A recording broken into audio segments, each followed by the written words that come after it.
Pode? Boa tarde, pessoal. Queria passar um recado rapidinho para o pessoal online, e que hoje, mesmo sendo feriado, a votação online vai acontecer normalmente. Então, a partir das 13 horas até as 13h30, as pessoas podem fazer a sua votação no nosso site. Obrigada. Tertúlia. Hoje, minha gente, meu boa tarde para todos. Nós temos aí no dia do trabalho, vamos trabalhar com a autodespriorização. Tá certo? Afinal de contas, vocês sabem, eu não tenho esse negócio de feriado, fim de semana, nem dia santo. De modo que vamos agir.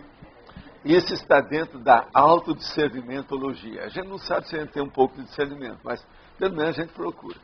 Agora, o que é a autodespriorização? É o ato ou efeito de vulgar não dar prioridade para o melhor ou ideal nas automanifestações pensênicas. Com isso, ela trava o dinamismo da própria evolução consciencial e, consequentemente, piora o bem-estar pessoal dela. Agora, a inconsciência quanto às prioridades evolutivas, a negligência quanto aos objetivos principais da vida humana, o desinteresse quanto ao prioritário evolutivo. Agora, a ineficácia dos esforços pessoais em certos casos, né? A carência das catarses evolutivas, a priorização da forma contra o conteúdo. Agora, a falta de inteligência evolutiva no caso. E mais uma série de considerações dentro das logias, e nós falamos aqui no fim. A autopriorização mimética antievolutiva é condição doentia, infelizmente, das mais incontradícias, quer dizer, mais comuns, na existência intrafísica de milhões de cidadãos e cidadãs em todos os países. Você sabe priorizar satisfatoriamente as escolhas da vida diária? Algum setor de atuação pessoal ainda exigindo reajuste inteligente? Agora, nós queremos dizer que nesse verbete tem 31 logias e tem 3 máximas. Eu já dei as dicas para a Rosa, o que é, se quiser, o que é que pode fazer para aumentar. Quero chamar a atenção que na remissiologia tem 10 itens, sendo que tem 9 itens sobre priorização e prioridade, a priorologia. Esse aqui é o 10º verbete que nós estamos estudando com mais detalhes sobre prioridade. Eu considero que prioridade é uma das nossas falhas do nosso passado. Se a gente tivesse dado prioridade para o processo evolutivo, sabendo como hoje nós sabemos, através do curso intermissivo, o que é o melhor, o que dá a primazia, o que deve vir na frente, nós teríamos errado menos e a maioria de vocês não seria só pré-serenões, já seriam serenões, tá certo? Então eu considero prioridade como uma coisa séria. Agora, o pior da história da prioridade é o seguinte, prioridade de quê? Você tem que priorizar uma coisa que tenha valor, que seja de bastante discernimento, que tenha um processo evolutivo, que faça assistência para melhorar a evolução. Senão o que adianta? Então priorizar, por exemplo, o pior, isso é loucura, né? Não é por aí. Então é necessário que a pessoa tenha um pouco de lucidez para fazer a escolha daquilo que deve vir em primeiro lugar. Esse é o motivo da nossa insistência com os processos de prioridade. Vocês observam só, na remissiologia, tem o processo da prioridade evolutiva, a mega prioridade da pessoa, o objetivo prioritário, o princípio da prioridade compulsória, a prioridade da escrita, a ciência, priorologia, o trinômio, prioridade, desafio e autossuperação. E depois, a verdade prioritária em si. Agora, junto com isso, tem a apriorismose, que no caso, até um certo ponto, é o contrário, mas que tem relação direta com o processo da prioridade. Agora, o que nós estamos vendo é o seguinte, se vocês pegarem todos esses verbetes, vocês vão ver que eles não são iguais, não. Parece crias, mas não são. Entendendo? São aproximações simples. Devido o quê? Devido à consciência que é poliédrica. Nós somos complexos. Isso aqui é a maior demonstração da complexidade da personalidade. Então, por exemplo, não adianta ficar igual a psicologia que estuda mais a mente da pessoa, que é aquilo que ela pensa dentro do cérebro. Isso não resolve. Não adianta nada estudar a parapsicologia que estuda 6, 10 fenômenos só e deixa o resto tudo de fora. Entende? Eles não estudam, por exemplo, nem admitem o processo da projeção consciente. Não adianta nada também a ciência eletronótica, materiológica que está aí, ficar apenas no grandão, mas não estuda a própria pessoa, a consciência. O que adianta isso? Vocês estão entendendo como é que falta prioridade na maioria das coisas? Então essa palavra prioridade devia ser seríssima. Eu, quando era já rapaz, já pensava em arranjar um local que devia chamar Prioriolândia. Para todo mundo só pensar em prioridade. Toda vez que tocasse, fazer para qualquer coisa. Não, isso é o mais importante? Isso é o essencial? Isso é o fundamental? É isso que deve vir em primeiro lugar? Vocês estão entendendo? Então, hoje é autodespriorização. Isso aqui é muito sério. Para a pessoa pensar. Vocês olhem aí que vocês vão me dar razão com o tempo. Mas fala Professor, sério. o que seria no caso de formação de uma dupla, o que seria uma prioridade? Uma pessoa formar uma dupla com quem precisa mais assistência? Eu tenho uma convicção sobre isso, e agora, eu nunca falei isso, nem no manual da dupla evolutiva. Mas hoje, com vocês aqui, eu estou abrindo o jogo e todas as coisas, eu sou obrigado a confessar uma coisa para vocês muito séria. Tudo na vida é um processo de cobaia, é a cobaiagem. Eu sou cobaia de vocês, vocês são minhas cobaias. Cobaias recíprocas. E outra coisa, na vida tudo é interassistencial.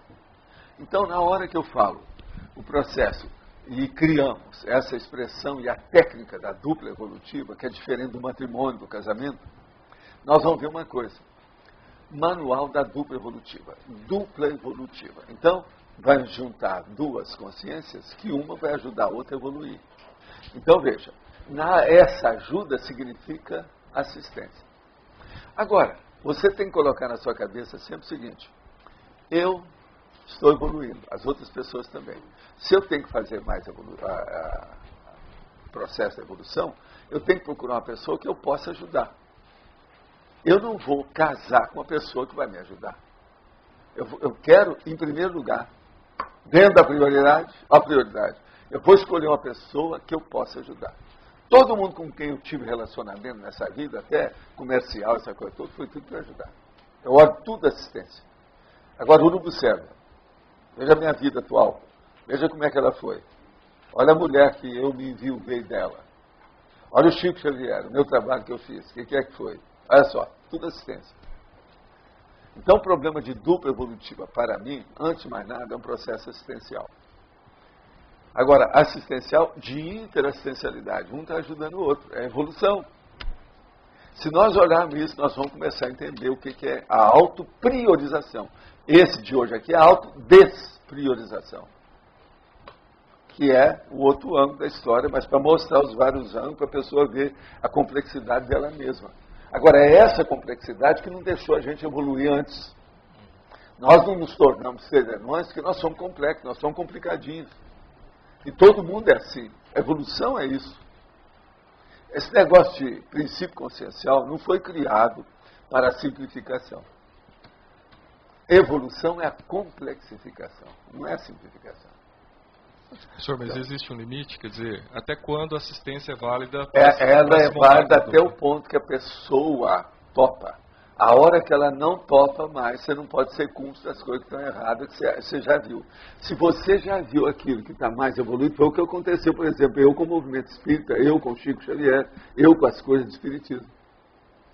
A hora que eu vi, não, se eu continuar aqui, minha consciência não vai ficar em paz, porque eu estou sendo comparsa de um processo dogmático de doutrinação, você está entendendo? E que não faz pesquisa, e que o povo não quer sair disso, eles estão estagnados. Virou doutrina isso, virou uma seita cristã. Eu não vou ficar com isso. Por quê? Não faz pesquisa, ninguém quer saber nada de moralidade, é só Allan Kardec e Jesus Cristo. Acabou. Isso é besteira, isso é barbativo, já era. Allan Kardec tem 150 anos já de superação de muita coisa. Você entendeu? Então, naquela hora, se eu continuasse, eu ia ser comparsa de um processo que eu não quero. Eu quero... Por isso que existe a maxi-dissidência. Eu fui um maxi-dissidente, bem evidente. Olha a lógica disso. Tem lógica ou não tem? Tudo baseado em fatos. Outra coisa, ontem nós fomos lá e fomos comemorar lá o meu jubileu de autorado, para dar esse negócio. Foram mais de 30 Parabéns. pessoas, tinha 8 autores. Parabéns, eu não podia. Tinha 8 autores lá no meio. Valeu a pena. Eu saí de lá 10 horas da noite. Você está entendendo? 10 e pouco. Agora, valeu com as coisas todas, as coisas que a gente viu. Outra coisa, apareceu uma porção lá de concierge, eu falei, sinto muito, eu queria oferecer para vocês o jantar, mas vocês não comem nada. Não tem nada a ver com isso. Agora, tinha gente, inclusive, da minha época do livro. Eu vi tudo. Eu vi quando eu fui para lá e vi quando a gente voltou e vi durante também. Agora, eu aqui, já de dia, eu tinha percebido alguma das concierges. Agora, eu quero dizer para vocês por que eu fiz isso. Eu raramente coloco minhas coisas na frente, mas hoje, como eu sou cobaia, eu tenho que estar mostrando. E eu tenho que dar certos exemplos. Nem sempre eu preciso de dar os meus exemplos ruins, eu posso dar também aquele que deu certo. Foi o que eu tentei mostrar ontem. Agora, o enumerador chegou para mim assim, é bom você mostrar. Foi por isso que eu resolvi falar para vocês aqui. Que eu já tinha visto, fui lá na Mega Store, examinei, pedi até o livro, fui ver, constatar para ver se tinha minhas datas, está tudo lá. 30/4/58, está lá, bonitinho. Foi quando eu já estava na comieira do livro, e eu é que datilografava o livro. E nós terminamos o livro mesmo, com as introduções do negócio, eu terminei no dia 23 de julho, que eu recebi a última mensagem lá com o André Luiz. Entende? 23 de julho. E ele foi registrado, está lá, copyright 1958, que foi publicado ainda em 58, foi bem antes do Natal, no segundo semestre. Entende? Agora, o que é interessante é isso, que está lá falando os negócios dos desencarnados, que foi o que eu recebi no dia 30/4/58. Foi ontem. Agora, eu de manhã lembrei disso, falei, eu estou completando 50 anos, o primeiro livro que eu lancei. Agora, é importante, por exemplo, o Júlio, ele publicou o primeiro livro, que a gente ajudou, pôs muita força nele, Gasolina Azul, com 26 anos. Foi a data que eu fiz. Em 1958 eu tinha 26 anos, vocês estão entendendo? Então, eu já falei com o Júlio, Júlio, quando você tiver 76, como eu tenho, você tem que ter publicado pelo menos 45 livros. Baseado em fatos. Agora, veja, os meus livros, tem livro meu que vale por 28, né? Tem isso também para contar. Por exemplo, se for contar os livros do Chico Xavier com os meus, o Chico publicou 412 livros. Eu tenho até agora 45. Mas alguns meus valem 28 livros, só um. Se você for olhar o total que tem, porque o negócio é de texto, é de palavra. Hoje a computação mostra isso tudo como é que é. Dentro de um livro normal aí, você vai pegar o reurbanizado, ele vale 28 desses pequenos. Pode olhar. Constata aí pelo computador, só a pessoa levar. Conta fatos? Ó, fim de papo. Então nós temos que ponderar essas coisas todas. Agora, ontem valeu. Agora, tudo é um processo de quê? Prioridade. Agora, veja, eu tive, depois desse livro, que é o que eu estava falando ontem, lá, da Evolução em Dois Mundos, 2 anos depois eu tive infarto, trabalhar demais. Hoje eu já sei, já modero, já sei fazer as coisas. Que não é fácil esse... Você está entendendo? A consciência, se ela funciona muito forte, o corpo não aguenta, não. A matéria é inferior à consciência. A gente tem que pôr isso na cabeça. Eu, com todo o meu macrosoma, milhão de coisas, não adiantou nada, eu tive infarto. Agora, foi ótimo, porque me alertou, eu estou vivendo até hoje. E outra coisa, todo mundo que falou que eu ia viver 5, 10 anos no máximo, a gente já enterrou esse povo todo, já está tudo lá de lá. Já estão até assistindo as nossas aulas aqui como consciência. Entende? Mudou tudo. Outra coisa, era uma junta de professores da própria faculdade. Você pensa bem o drama que eu criei. Todo mundo me conhecia. Eu trabalhava na escola e estudava. Desde que começou a escola, antes de eu ser estudante, eu já trabalhava lá dentro. Agora, veja, trabalhar na administração, negócio sério, sabia de tudo, laboratório, via que todo mundo crescia ali dentro e tal. Agora, até professor, eu mesmo já tinha indicado, olha só, tem um fulano que eu conheço, seria bom para eu colocar, tudo isso. Agora, na hora que eu estou me formando em medicina, lá dentro, todo mundo me conhecendo, me dá um infarto. Aí eles falam assim, não, mas o Valdo é esquisito, ele nunca teve trabalho para estudar. As pessoas, quando vão terminar a medicina, que é o seu caso, faz muita pressão em cima da pessoa. Mas essa pressão não podia dar infarto nele. Você está entendendo? Então, todo mundo começou a ficar com dó de mim. Na formatura, foi eu e a Vânia Lopes Cansado, que era a filha do Nariz, aquele cara que em 38, na grande disputa do torneio aí de futebol internacional, o Nariz era um dos, sabe, grandes caras. Ele era meio esquerda, não sei o quê. Agora, ele se formou em medicina e chegou a ser professor lá conosco. É o pai da Vânia. A Vânia teve poliomielite, sabe, paralisia infantil, e ela andava sempre com muleta. E ela se formou em psiquiatria, com opção de coisa, tudo isso conosco. Era a única mulher da minha turma. Então, no dia da formatura, quem recebeu mais palmada foi ela e eu. Ela, porque era mulher, era a única, fora de série, dando um exemplo daquilo lá. Era uma personalidade muito forte, ainda viva, ainda muito séria. Ela teve consultório lá em Ipanema, perto lá do meu, durante muito tempo. Mas agora, outra coisa séria, comigo. Aquelas palmadas, porque ela fala, esse cara vai morrer logo, coitado.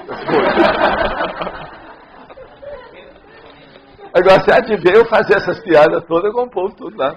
Falando bem claro. Vocês estão pensando que eu vou morrer, eu vou fazer força. Só que vocês vão ter que me aguentar. Agora, veja, isso foi em 60, né? Ali já foi um Amorex, professor? Não, não foi bem Amorex, não. Aquilo lá foi mais um aviso, né? Foi um acidente mesmo? Foi um aviso, porque a partir daquilo, eu fiz um levantamento e comecei, de 3 em 3 meses, a fazer viagem. Porque eu não podia ficar em Uberaba, porque era gente demais atrás de mim, cada assistência. Entende? Outra coisa, eu já estava com o processo de fazendo ambulatório, eu criei 9 ambulatórios. Agora, logo que eu me formei em seguida, eu comecei a atender na clínica gratuita, com meu nome, tudo bonitinho, tudo assentado, legalmente, e um monte de gente me ajudando, e não cobrava nada de ninguém. Na hora que você não cobra, então a pessoa que é a rica, ficava até sem jeito de aparecer lá, mas queria. Então eles aparecem. Depois, eles acabam ajudando o processo de assistência. Com isso, aquilo foi aumentando tudo, você está entendendo? Você veja bem, de 3 em 3 meses, nós fazíamos uma distribuição, que é essa tipo Bolsa Família, esses troços e tal, um monte de coisa, de comida, roupa, o diabo. A gente pagava até aluguel para os outros. Agora, chegou a mais de 17 mil pessoas de 3 em 3 meses. Você não vê, é uma cidade, bolas. Tem um monte de cidade aqui no Paraná que tem 5 mil habitantes. Como é que é isso? 17 mil. Agora, nós temos foto disso, as revistas foram publicadas, foi até para o exterior, para a Europa, tudo, o trabalho que a gente fazia. Agora, tem que moderar, né? Maneirar. Foi o que eu fiz. E é por isso. Agora, eu fiquei com hipertensão desde aquele dia. Nunca mais. E outra coisa, por que é que eu tive infarto? Eu estava rodando lá, tinha trabalhado demais, nós tínhamos sessões públicas, que é um negócio, 4 vezes por semana, nas minhas coisas, fora o meu trabalho, como é que era. E as coisas estavam tudo engrenadas, e eu no fim do curso, e trabalhando em 2 lugares, e um monte de coisa, porque eu estava lá na odontologia e na medicina, que era um lugar diferente. Agora, aquele monte de gente em cima da gente lá, centenas de pessoas todo dia, às vezes milhares. Sabe, conforme os eventos que a gente fazia, independente desse de distribuição, era um monte de gente. Agora, eu saía, estava até de jaleco com meu material, sabe, tensiômetro, esse negócio, esfigmanômetro, uma opção de coisa comigo, remédio, às vezes que eu levava, uma coisa. E tinha vindo das casas de umas pessoas que eu tinha assistido lá perto desse bairro, que eu praticamente levei para frente. Quem colocou os primeiros 9 postes fui eu. Agora, começou a dar uma tempestade muito grande, eu, para fugir daquilo, peguei o material que estava comigo e comecei a correr no meio do mato para chegar em casa mais depressa. Arranjei um atalho. A hora que eu cheguei, eu comecei com bola, estou me dando infarto. Dor, os negócios todos. Fui olhar, chamaram o médico, ele constatou, eu coloquei o negócio, saí da história. Mas a hipertensão, que nunca eu tinha tido, a minha pressão era tudo normal. Aí eu comecei a pensar, bolas, estou igual a minha mãe. Vou caminhar para a mesma situação da minha mãe, que é o processo vai ter hipertensão, problema, preciso de ver colesterol. Aí eu comecei a mudar a minha vida. De 3 em 3 meses eu saía de lá, porque se ficasse lá, não adiantava nada.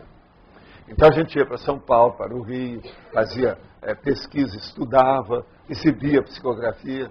Então, em 62, logo em seguida, eu comprei um apartamento em Ipanema, que a gente trabalhava lá. Então a gente ia de avião. E tinha um amigo meu que me ajudava muito, que é o Otoniel. E ele, às vezes, pegava carro novo, grandão, e ele trazia a gente de Uberaba até o Rio. A gente passava por São Paulo, o Chico gostava, às vezes, de ir em livraria, a gente comprava livro com ele, aquele negócio todo. Fazia, então, a via sacra do trabalho, de 3 em 3 meses. Sabe como é que é? Aquilo me aliviou. Eu não tive mais nada assim sério. Agora, eu moderava também, deixei de carregar muito peso, essas coisas assim. Por isso que é que eu estou vivo. Agora, o melhor da história. Anos depois, alguns amigos meus ficaram interessados em estudar a minha história, que me conheciam desde lá de Uberaba, e fizeram um check-up para mim violento com 2 especialistas em Curitiba. Examinaram meu coração, não tem sinal nenhum de infarto, não tem nada de nada. Falei assim, bonitinho. O que vocês querem? Mas agora, o processo de hipertensão ninguém tirou. Entendeu? Agora, hoje eu tenho hipertensão, mas é moderada. Eu tomo um remédio que eu não tenho nada. Às vezes eu estou até com pressão baixa. Mas é porque a vida aqui também eu já não estou mais. Vocês pensam que eu tenho uma vida agitada? Não tem mais nada. Isso aqui é uma boa vida. Eu vivo uma boa vida total. Eu só trabalho com a enciclopédia, com vocês, dentro de casa, dentro de um condomínio. O que vocês querem? Não estou viajando mais? Eu nunca tive essa vida paradisíaca. Você está entendendo? Essa é a verdade da história. Por isso que é que eu acho que está me dando até... Um dia desse eu estava com 12,5 por 6,5. Eu nunca tive isso. Eu daqui a pouco falei assim, será que agora eu vou inverter? Em vez de ter hipertensão, eu vou ter hipo? Não é possível. Agora, veja, eu notava que eu estava assim, não, eu estou mais lento. Aí eu perguntei, Valdo, o que você tem? Tem alguma coisa? Eu fui olhar a pressão, estava assim, baixa. Para mim, isso é uma baixura total, você está entendendo? Nunca vi isso. Agora, não me prejudica, não. Hoje eu sei tudo como é que é. Uma outra coisa. Esses anos todos, vocês têm que lembrar que eu sempre debati as coisas, sempre falei. O povo mesmo já falou que eu sou verborrágico. Agora, então, você veja, uma das coisas que mais aumenta a pressão é a comunicação da fala. Vocês sabiam disso? Não. É o que aumenta a pressão. Uma outra coisa, o processo da intensificação da vida intelectual também aumenta a pressão. O EV não aumenta a pressão, professor? Não. O EV, ele sara tudo, né? Você melhora o processo de energia. Porque você descoincide. Energia consciencial não é estímulo nervoso. Uma coisa é estímulo nervoso. Estímulo nervoso. O que é estímulo nervoso? É o que o povo estuda, o materiológico. Não, há um impulso nervoso da célula. A energia consciencial não é isso. Nós não podemos confundir essas coisas. Está claro? Cláudio, o que você queria aí, Cláudio? Eu ia falar sobre a questão da dupla, mas aí já mudou o assunto. Ah, já? Está claro agora? Tá. Depois eu falo com ele. Tá bom. Volta. Microfone ali. Pode falar, Eliel. Valdo, é o seguinte, dentro da autodespriorização, quer dizer, não ter a prioridade, como é que a gente lida com os fantasmas interconscienciais? O que você podia estar falando a respeito disso? Olha, todo mundo tem fantasma no armário. O processo é desarmar o armário. Está entendendo? Abrir as portas. Escancarar. Esse é o trabalho. Acabar com os fantasmas. Por exemplo, uma pessoa, ela às vezes tem assim um processo de orgulho, uma certa vaidade. Se ela expor o problema dela com a coisa toda pública, aquilo pega a razão de ser. Ela deixa de ter. Outra coisa, uma pessoa às vezes ela está muito ansiosa para alguma coisa que acontecer. Se ela pegar aquele processo da ansiedade e liquidar com o assunto, não, eu estou com isso assim, mas estou pouco ligando o que vai acontecer. Ela acaba com a ansiedade dela. Então, a vida, você tem que abortar os processos. Você está entendendo? Procurar lancetar o tumor antes que ele cresça muito. Enquanto ele está pequenininho. Você tira o carnicão, a raiz básica do tumor. Isso é que é o ideal no processo da vida. Seja do ponto de vista físico, moral, intelectual, do ponto de vista afetivo. Quanto mais se abortar os processos, melhor. Então, a priorização, ela ajuda a pessoa a fazer isso. Por exemplo, pergunta para você, Eliel, o que é que eu tenho de prioritário para banir da minha vida? Qual é o banimento prioritário? Essa aí é uma pergunta cretiníssima e dificílima. O que eu tenho que banir? Agora, ó, não vai fazer igual aquela dona que eu falei isso, ela arranjou tudo quanto era amigo dela para banir. Mas não, o negócio é seu. Olha dentro de você, não fora. Banir da própria vida intraconsciencial. São as reações pessoais, não entende? Da pessoa. Mas tem alguém aí que tá? É você. Valdo, já comentaram com você do Heterocrítica, o livro selecionado? Já trouxeram aqui, eu já tinha separado até o livro lá. Então, para quem não sabe, é o foi bem eleito. Tá é inabalável. Uma memória. O Wangari Maathai é uma queniana que ganhou o Prêmio Nobel de 2004. O que você podia comentar sobre isso? Olha, eu acho que é muito importante porque é uma pessoa que é a self-made woman. Então vale a pena estudar. E outra coisa, é memória, né? Eu sempre falei aqui para a gente estudar a biografia dos outros. E essa aí ainda está quente ainda, tem muita coisa sobre isso. Não é só esse livro, não. Se de ver depois as referências dela, as pessoas procurar na internet. Vale a pena ver isso. Eu acho que foi muito bem escolhida, a seleção está boa. Essa turma deve ter gente inteligente no meio.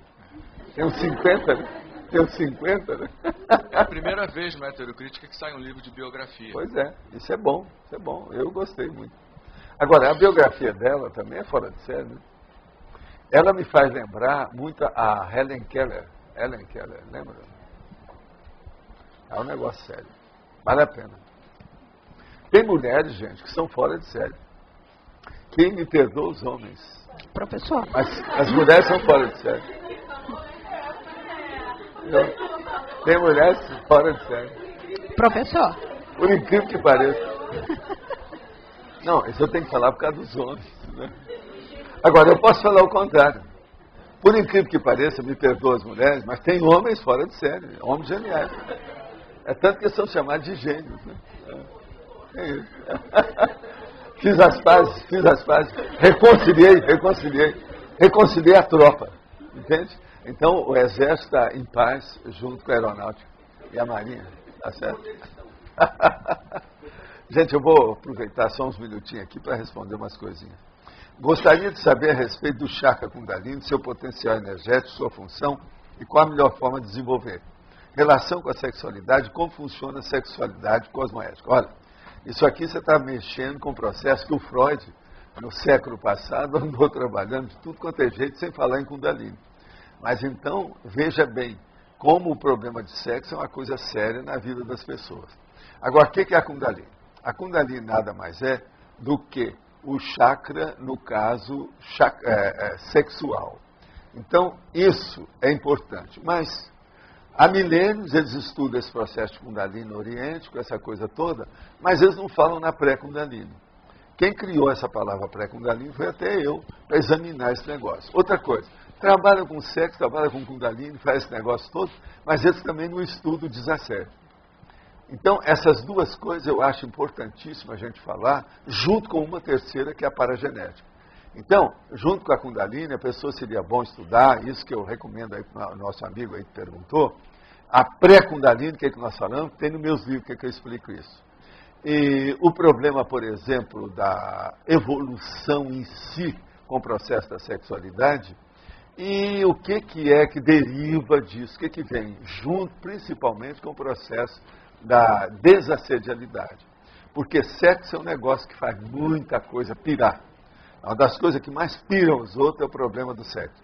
E outra coisa muito séria, a consciência em si, ela não tem sexo.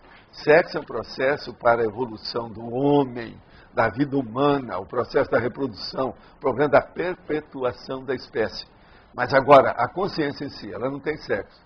A maioria aqui, ó, todo mundo aqui, ó, já foi homem, já foi mulher. E não adianta falar, não adianta defender seu sexo, seu gênero, que isso é besteira. Então, muita gente que vai defender processo de higiene e sexo está perdendo tempo, porque está na superfície nas coisas. Segundo aqui o negócio, não está sabendo fazer a prioridade das coisas, segundo o tema de hoje.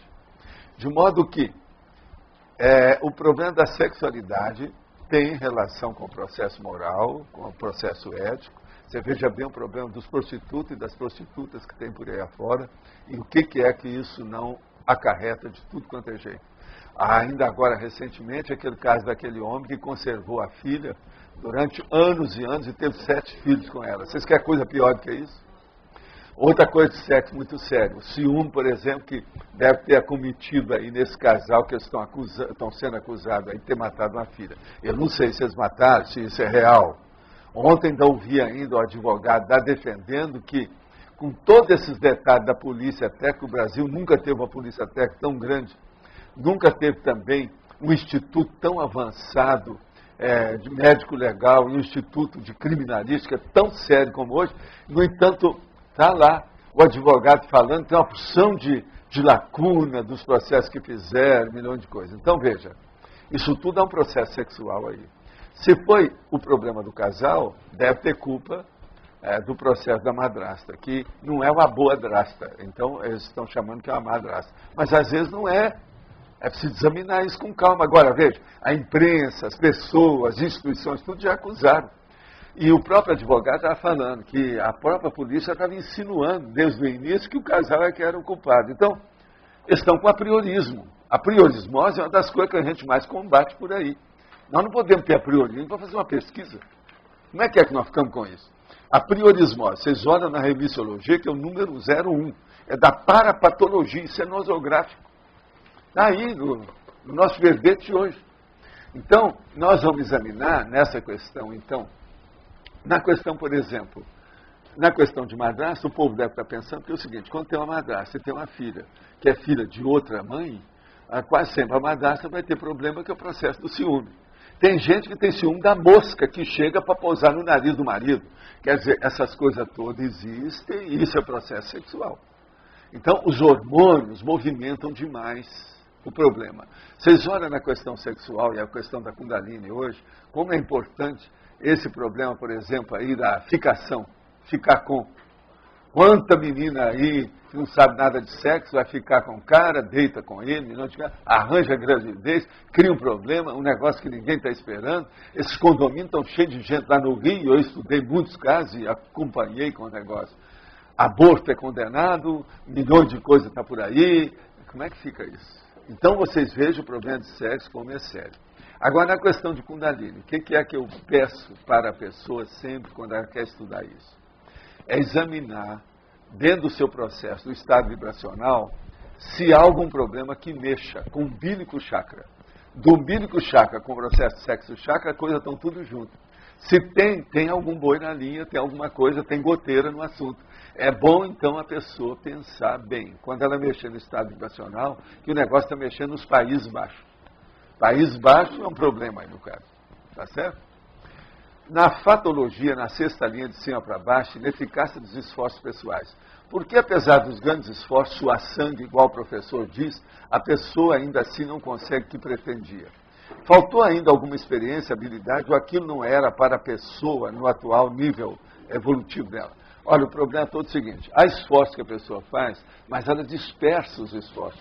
Aquilo, ela não obtém os resultados que ela precisava. Por quê?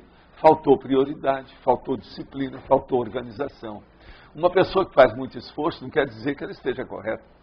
O problema é fazer esforço correto, o melhor dentro daquele contexto, naquele momento evolutivo.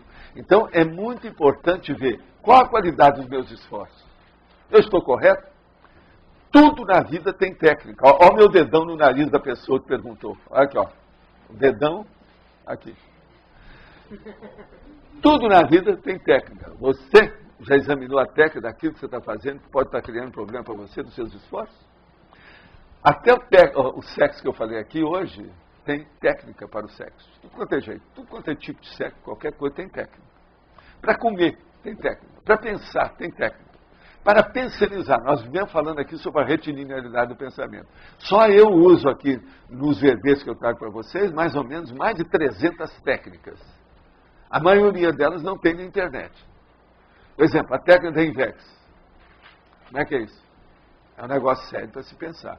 Agora, eu estava falando ali com a Rosa, que eu vou fazer a técnica da siesta, que é a técnica da soneca, depois do almoço. Toda a técnica que eu tenho sobre isso para ajudar, porque tem certas pessoas que estão me pedindo. Eu já me referi nisso a vários verbetes, inclusive naquele, o turno mental somático. Mas agora não, eu vou especificar como é a técnica da soneca, o que ela tem de bom, o que tem que pode criar problema. Tem gente que pensa que vai fazer uma siesta e fica igual certos europeus. Por exemplo, na Itália mesmo eu vi isso. O cara então vai, em vez de ele ficar lá meia hora, 50 minutos, não, ele fica 5 horas. Isso é a siesta da vovozinha, não é a siesta. Então temos que olhar. Então esse negócio é para ver o problema de esforço. Agora, a siesta, por exemplo, ela é muito importante para quem trabalha demais e para quem já chegou, por exemplo, depois da meia-idade, ou que está na terceira idade, 65 anos. Isso é muito importante. E uma coisa muito séria, se a pessoa tem uma vida intelectual muito intensa, a siesta ajuda demais a clarear o processo da lucidez dos pensamentos. Vale a pena.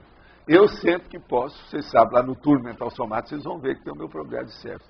Agora, eu hoje, do jeito que eu sou, se eu deitar aí e dormir, eu posso dormir profundamente em 15, 20 minutos. Eu recupero tudo que eu tinha, do jeito que eu estou novinho em folha, 0 quilômetro, praticamente virgem. Agora aqui, favor analisar a tecnologia, a ausência da técnica do detalhismo. Isso aqui, eu acho que é de ontem ou é de hoje? É de hoje? Vamos olhar. É de ontem, né? A técnica do detalhismo, a ausência da técnica do detalhismo. Favor analisar, tá certo? Então o problema todo é o seguinte, que eu quero dizer. O detalhismo é o processo da gente ver os detalhes de tudo quanto é coisa que nós temos na vida. Se você começar a examinar a técnica do detalhismo, ela começa a afetar tudo na sua vida. Mas isso não pode criar uma paranoia. Agora, é o detalhismo que vai levar você, quando você tem um pouco mais de lucidez, para aquilo que nós chamamos de exaustividade. Você vai esgotar as possibilidades evolutivas daquilo que você faz. Com isso, você vai se sentir melhor, você vai ter melhores qualidades dos produtos dos seus esforços. Então, você vai ter uma saldo de ficha evolutiva inevitavelmente. Agora, detalhe, como é que você vai, nessa vida nossa hoje, que é tão complexa, tão cheia de requisições, onde a gente tem milhares de estímulos diários, que não havia, por exemplo, na Antiguidade, nada disso, na Idade Média. Hoje a vida, ela é extremamente devastadora em matéria de estímulos. Então, se você não olhar os detalhes desse estímulo, você está no buraco. Só o rolo compressor das inutilidades que estão presentes por toda parte vão liquidar com todos os seus esforços. Então é necessário ver o detalhe. Detalhe de tudo, como é que é. E dispensar aquilo que não presta. É muita gente, observem bem, que tem uma série de penduricados que ela não precisa de ter na vida. Eu não estou falando penduricado só de roupa, não, é de tudo. É no escritório, é em casa, naquilo que ela fala, naquilo que ela estuda. Outra coisa, ela não tem ainda prioridade, por exemplo, para ver os seus hobbies, os seus períodos de horas livres.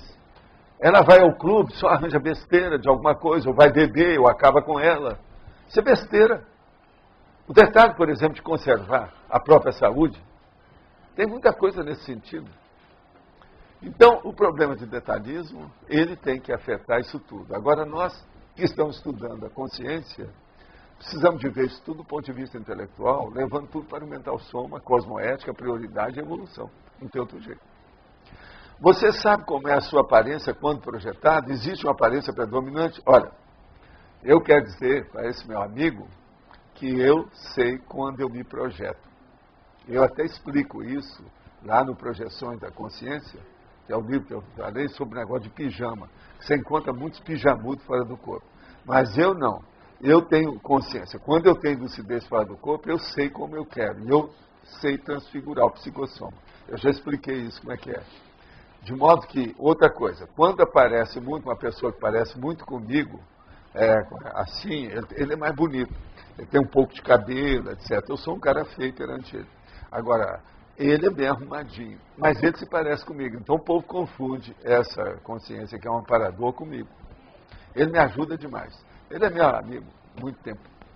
Agora, aula anterior, antiqueixa. Tem uma queixa.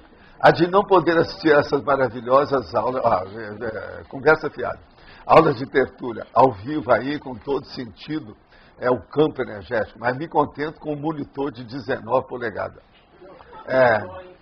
Tá bom, né? Tá bom. Autopriorização. Reservei o horário das 12h30 até as 14h30, 100 clientes de massagem, priorizando assim minha mega tertúlia. Quer dizer que eu estava fazendo massagem no mega dele. Quer dizer, né, o mental soma dele. Energias positivas para tudo. É uma senhora que está falando isso. Agora, quem escreveu aqui falou que achou engraçado, não é isso? É. Agora, o caso todo é o seguinte. Essa pessoa, nós mandamos aí uma saudação energética daquelas arrasa quarteirão com um beijo cósmico na testa. Isso é o máximo que eu posso dar em matéria de energia, não é? Um beijo cósmico na testa. E energia arrasa quarteirão. Acho que é o máximo, né? Dê a exaustividade possível nesse momento. Né? Não, mas estamos com você e não abrimos, tá certo? Olha o dedão no seu nariz. Quem é que está aí? Pode falar.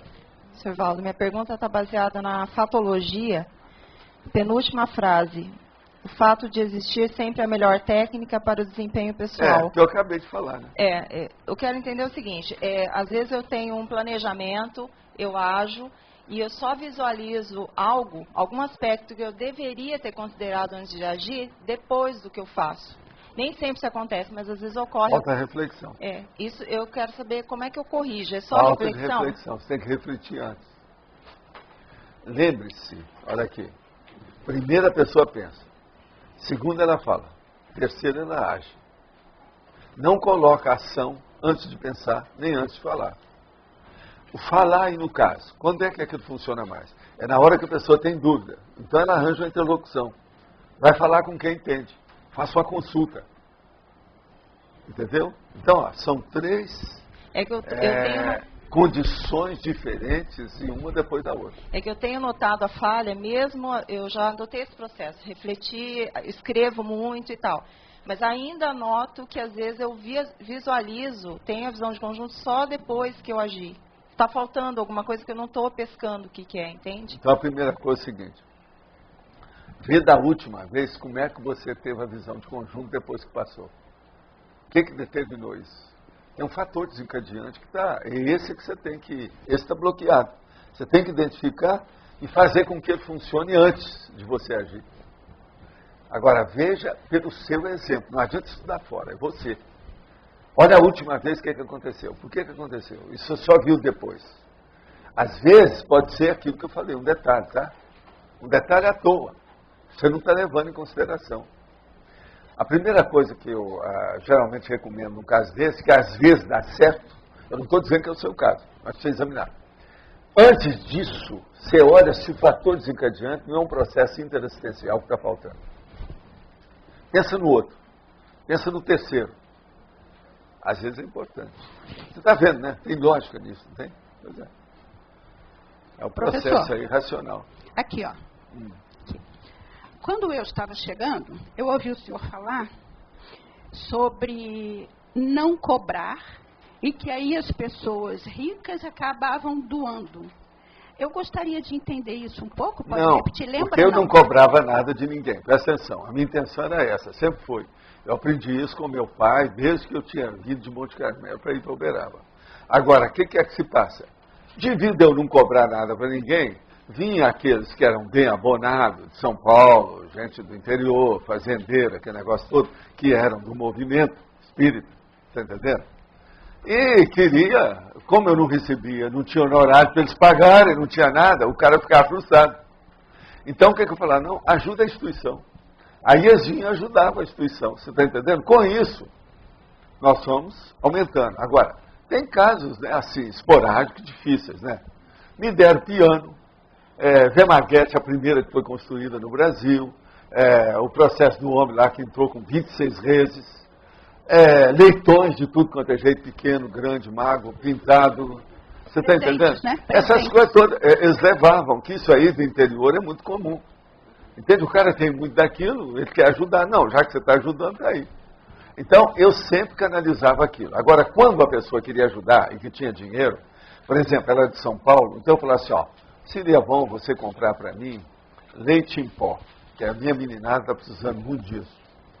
Outra hora, eu estou precisando do remédio tal aqui, que é quase sempre processo de vitamina, opção do corpo para dar para as crianças. Outra hora, era o remédio por causa das vias aéreas superiores, que é a hora que eu via que começava a dar a chuva, aquele povo todo naqueles casebres, aquelas casas, tudo de qualquer maneira, eu falei, pronto, nós estamos perdidos. Então aí eu precisava ter um monte de remédio para isso.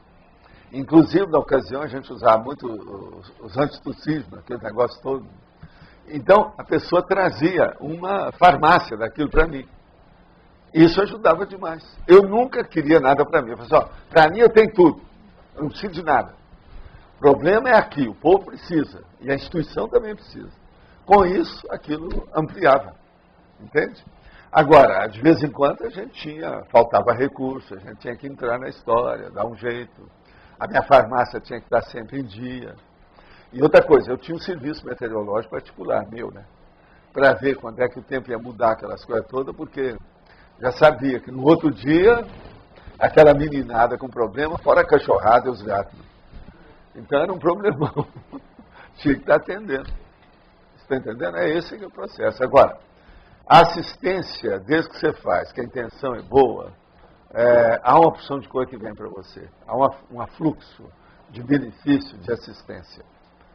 Todo mundo que dá 5 recebe 10. É um processo de tempo, é só urubu-servar. Mas tem que urubu-servar. Quer dizer, tem que seguir, observar, para a pessoa ver com toda a isenção a justiça do processo assistencial. Isso existe. Uma coisa, se a pessoa fez mal, ela vai ter um revertério negativo. Se ela fez bem, ela vai ter um retorno positivo. Isso é a regra que eu vivo falando minha vida inteira, e é um fato. E outra coisa, a pessoa tem que se acostumar com o processo das vicissitudes, dos percalços, das tragédias, das loucuras, porque não tem jeito. Por exemplo, agora com o online, o pedido de TENEPS, eles dobraram. Eu estou com mais material. Agora, eu sei pelo seguinte, que eu tenho um total lá. A hora que aquilo fica cheio, eu já coloco para depois aquilo ser cremado. E eu tinha um tempo. O tempo agora encurtou, está só pela metade, já encheu tudo. Enche tudo. Você está entendendo como é que é? Isso depois do online. Porque eu não respondo aqui TENEPS por aqui. Aqui o nosso problema é de estudo, é a parte intelectual, mental, somática. Então, a pessoa manda pelo correio. Nós estamos recebendo muito material nesse sentido. Muitas pessoas reclamam que não conseguem manter as prioridades evolutivas no cotidiano devido à quantidade de afazeres. Como sair dessa? Olha, isso é bobagem. Isso aí mostra que a pessoa é imatura, inexperiente e desorganizada.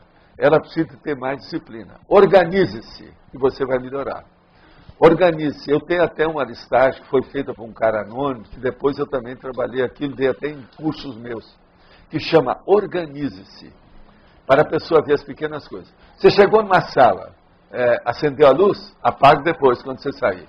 Você sujou alguma coisa, limpe imediato. Tem lá embaixo, quem quiser, só olhar que tem no meu quadro lá, o Organize-se. Isso é muito importante. No caso aqui do nosso amigo que está perguntando, seria bom ele ver o Organize-se. Uma outra coisa, não ficar enfurnado dentro do próprio quarto, mas sair para o mundo, organizar-se com o processo da, vamos dizer, variabilidade. A pessoa não ficar numa coisa só, mas ela variar o que ela faz para ela poder funcionar melhor. Isso às vezes é muito importante. Então, todo mundo que está preso a processo de computador, de vez em quando deve sair do autismo da computação e fazer outras coisas, inclusive exercício físico, uma opção de coisa, para não criar as doenças de computador. Hoje em dia, dentro da patologia, já existe uma série de doenças de vida cibernética, a informática. O senhor poderia explicar um pouco mais o Manual Pessoal de Prioridade, MPP, na última linha da fatologia? O Manual Pessoal de Prioridades é o seguinte, é aquele manual que com o tempo a pessoa faz, para ver o que é que falta para fazer. Eu, por exemplo, eu tenho o meu manual, faz mais ou menos 60 anos, e aqui, ó, o meu está aqui. Esse meu manual de prioridades, hoje, está aqui com o nome. Esse aqui está sem digitar, a maioria está na mão, porque eu já estive mexendo tanto. São as pendências 2008. Por exemplo, eu posso falar aqui, ó, você está até aí. Um carro elétrico depois dos pontilhões testados. Está aqui, que esse está dentro das minhas coisas. Que eu penso muito nisso aqui. Vocês sabem que uma vez que quiser me dar o carro elétrico, eu substituí pelos os dicionários. E hoje eu quero dizer para vocês que nós já estamos com 5.050 dicionários, tá? Mas, estamos na metade, porque o plano nosso aqui é chegar a 10 mil selecionados. Né? Agora, outra coisa. As minhas coisas que eu tenho que fazer aqui, nos meus negócios aí, das prioridades. Digitar todos os livros da enciclopédia até 2011. Está aqui, é a minha lista. Cada um tem a sua. Enciclopédia, um mínimo de 2.000 verbetes até 2011. Fazer numerações horizontais com ampliação constante, que é um dos negócios que estava me faltando. Já faz alguns meses que eu estou trabalhando nisso. Esteira, evitar depois dos 30 graus Celsius, por causa da minha idade. Isso não é bom para mim. Eu até diminuí o meu período, e outra coisa, até os meus banhos estão me criando problema, porque eu faço banho atlético, é um processo, eu não posso exceder nisso. Agora, neoverbetes pronto, mínimo de 45, eu estou com 110 no dia de hoje. Agora, 700 experimentos, português, inglês e espanhol, colocar na internet e revisão. Nós estamos fazendo isso há algum tempo, mas agora, isso aí, houve uma interferência, porque eles pediram para mexer com projeciologia antes, o Everton está até trabalhando com isso. Agora, verbete dos colaboradores, eu quero colocar 200, eu devo ter uns 100 comigo, mas eu só vou fazer isso depois que chegar no tertuliário. Mas isso é pessoal de prioridade minha. E o resto, tem mais um monte de coisa aqui. Sabe? Eu estou dando aqui a metade que está escrito. Esse é o meu manual pessoal de prioridade, cada um tem o seu. Ele anda junto do meu cuore sinistro, que é o coração canhoto, que está aqui. Só para eu não esquecer, junto das coisas para escrever. Tem até umas coisas que às vezes eu escrevo, conforme o dia, a coisa nova. Aqui tem. Eu não sei se eu posso ler alguma coisa dessa. Mas alguma coisa a gente pode aqui. Aqui, está falando aqui o meu negócio do check-up, que eu falei com você. Eu quero ver o problema, fazer o hemograma. Está escrito aqui. Abril 2008. Está escrito aqui. Está entendendo? Exame de sangue, check-up. Fazer em maio.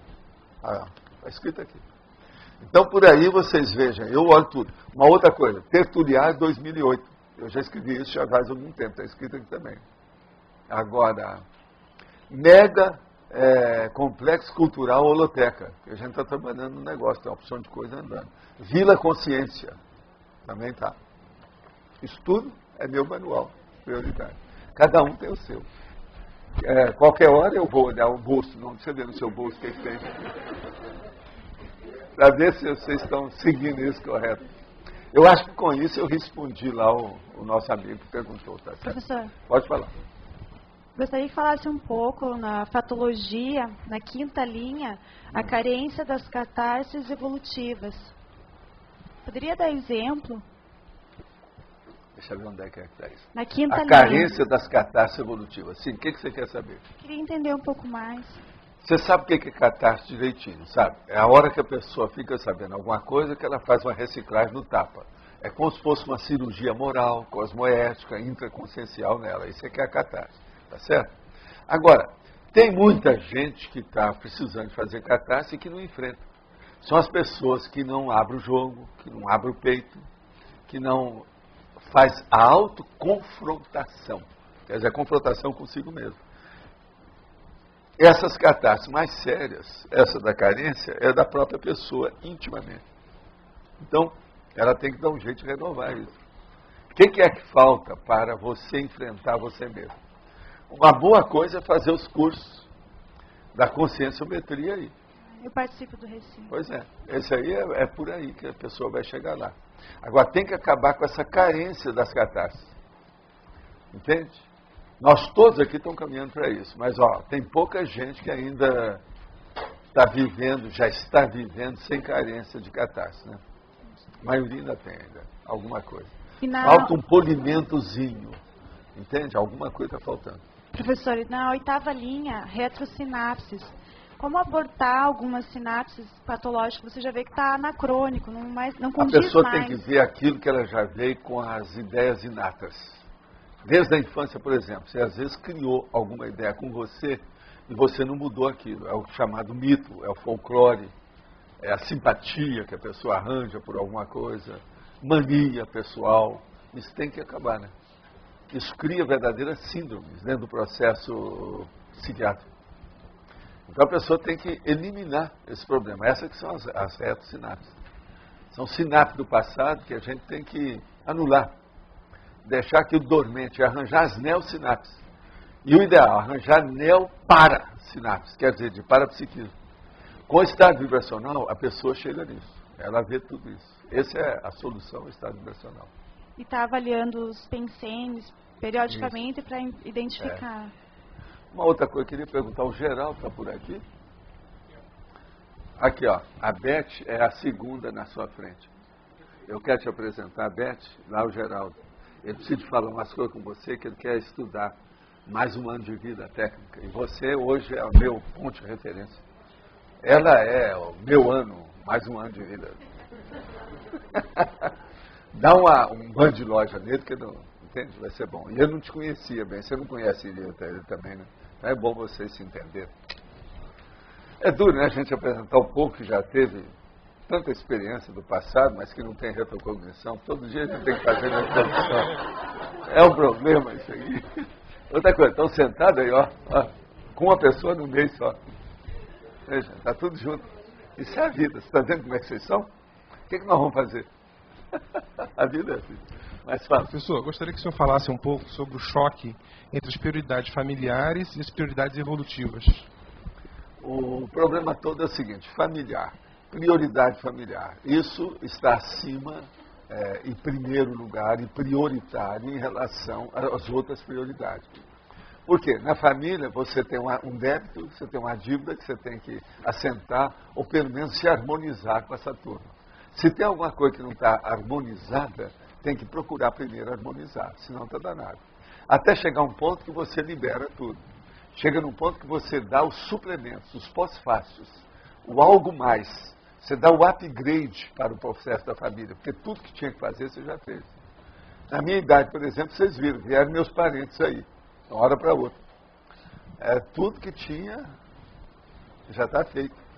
Você está entendendo? Agora, isso já faz muitos anos, né? Não foi agora, depois dos 70 que isso aconteceu, já vem há muitos anos. Então, uma pessoa, quando chegar na meia idade, ela já deve ter equilibrado tudo o processo da família dela. Se não equilibrou, tem alguma coisa. Isso aí implica em pé de meia, implica em não deixar rastro negativo, implica em não ter dependentes que a pessoa desprezou. Nós não podemos desprezar dependentes. Presta atenção no que eu estou falando, é um negócio seríssimo. Isso aí é conversa do transmentor. Não se despreza dependentes. Você tem que assistir. Olha bem.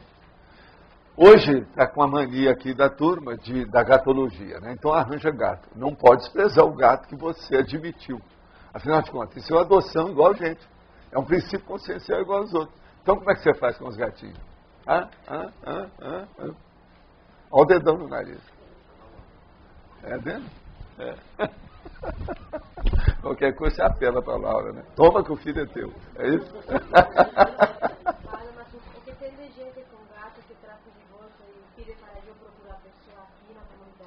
Tem, não, mas muitos é porque acharam na frente do carro. Tem muita coisa disso, né? Muita gente achou. A turma fica com pena. Que aqui tem gato demais, tem cachorro demais, tem passarinho demais, tem inseto demais, tem consciência demais. Tem consciência demais? Tem. Mas falta consciência de menos. Né? Isso falta de menos. Né? Consciência de menos. Tem muita consciência, mas falta consciência, tá certo? Pode falar. Em relação ao processo das madrastas, né?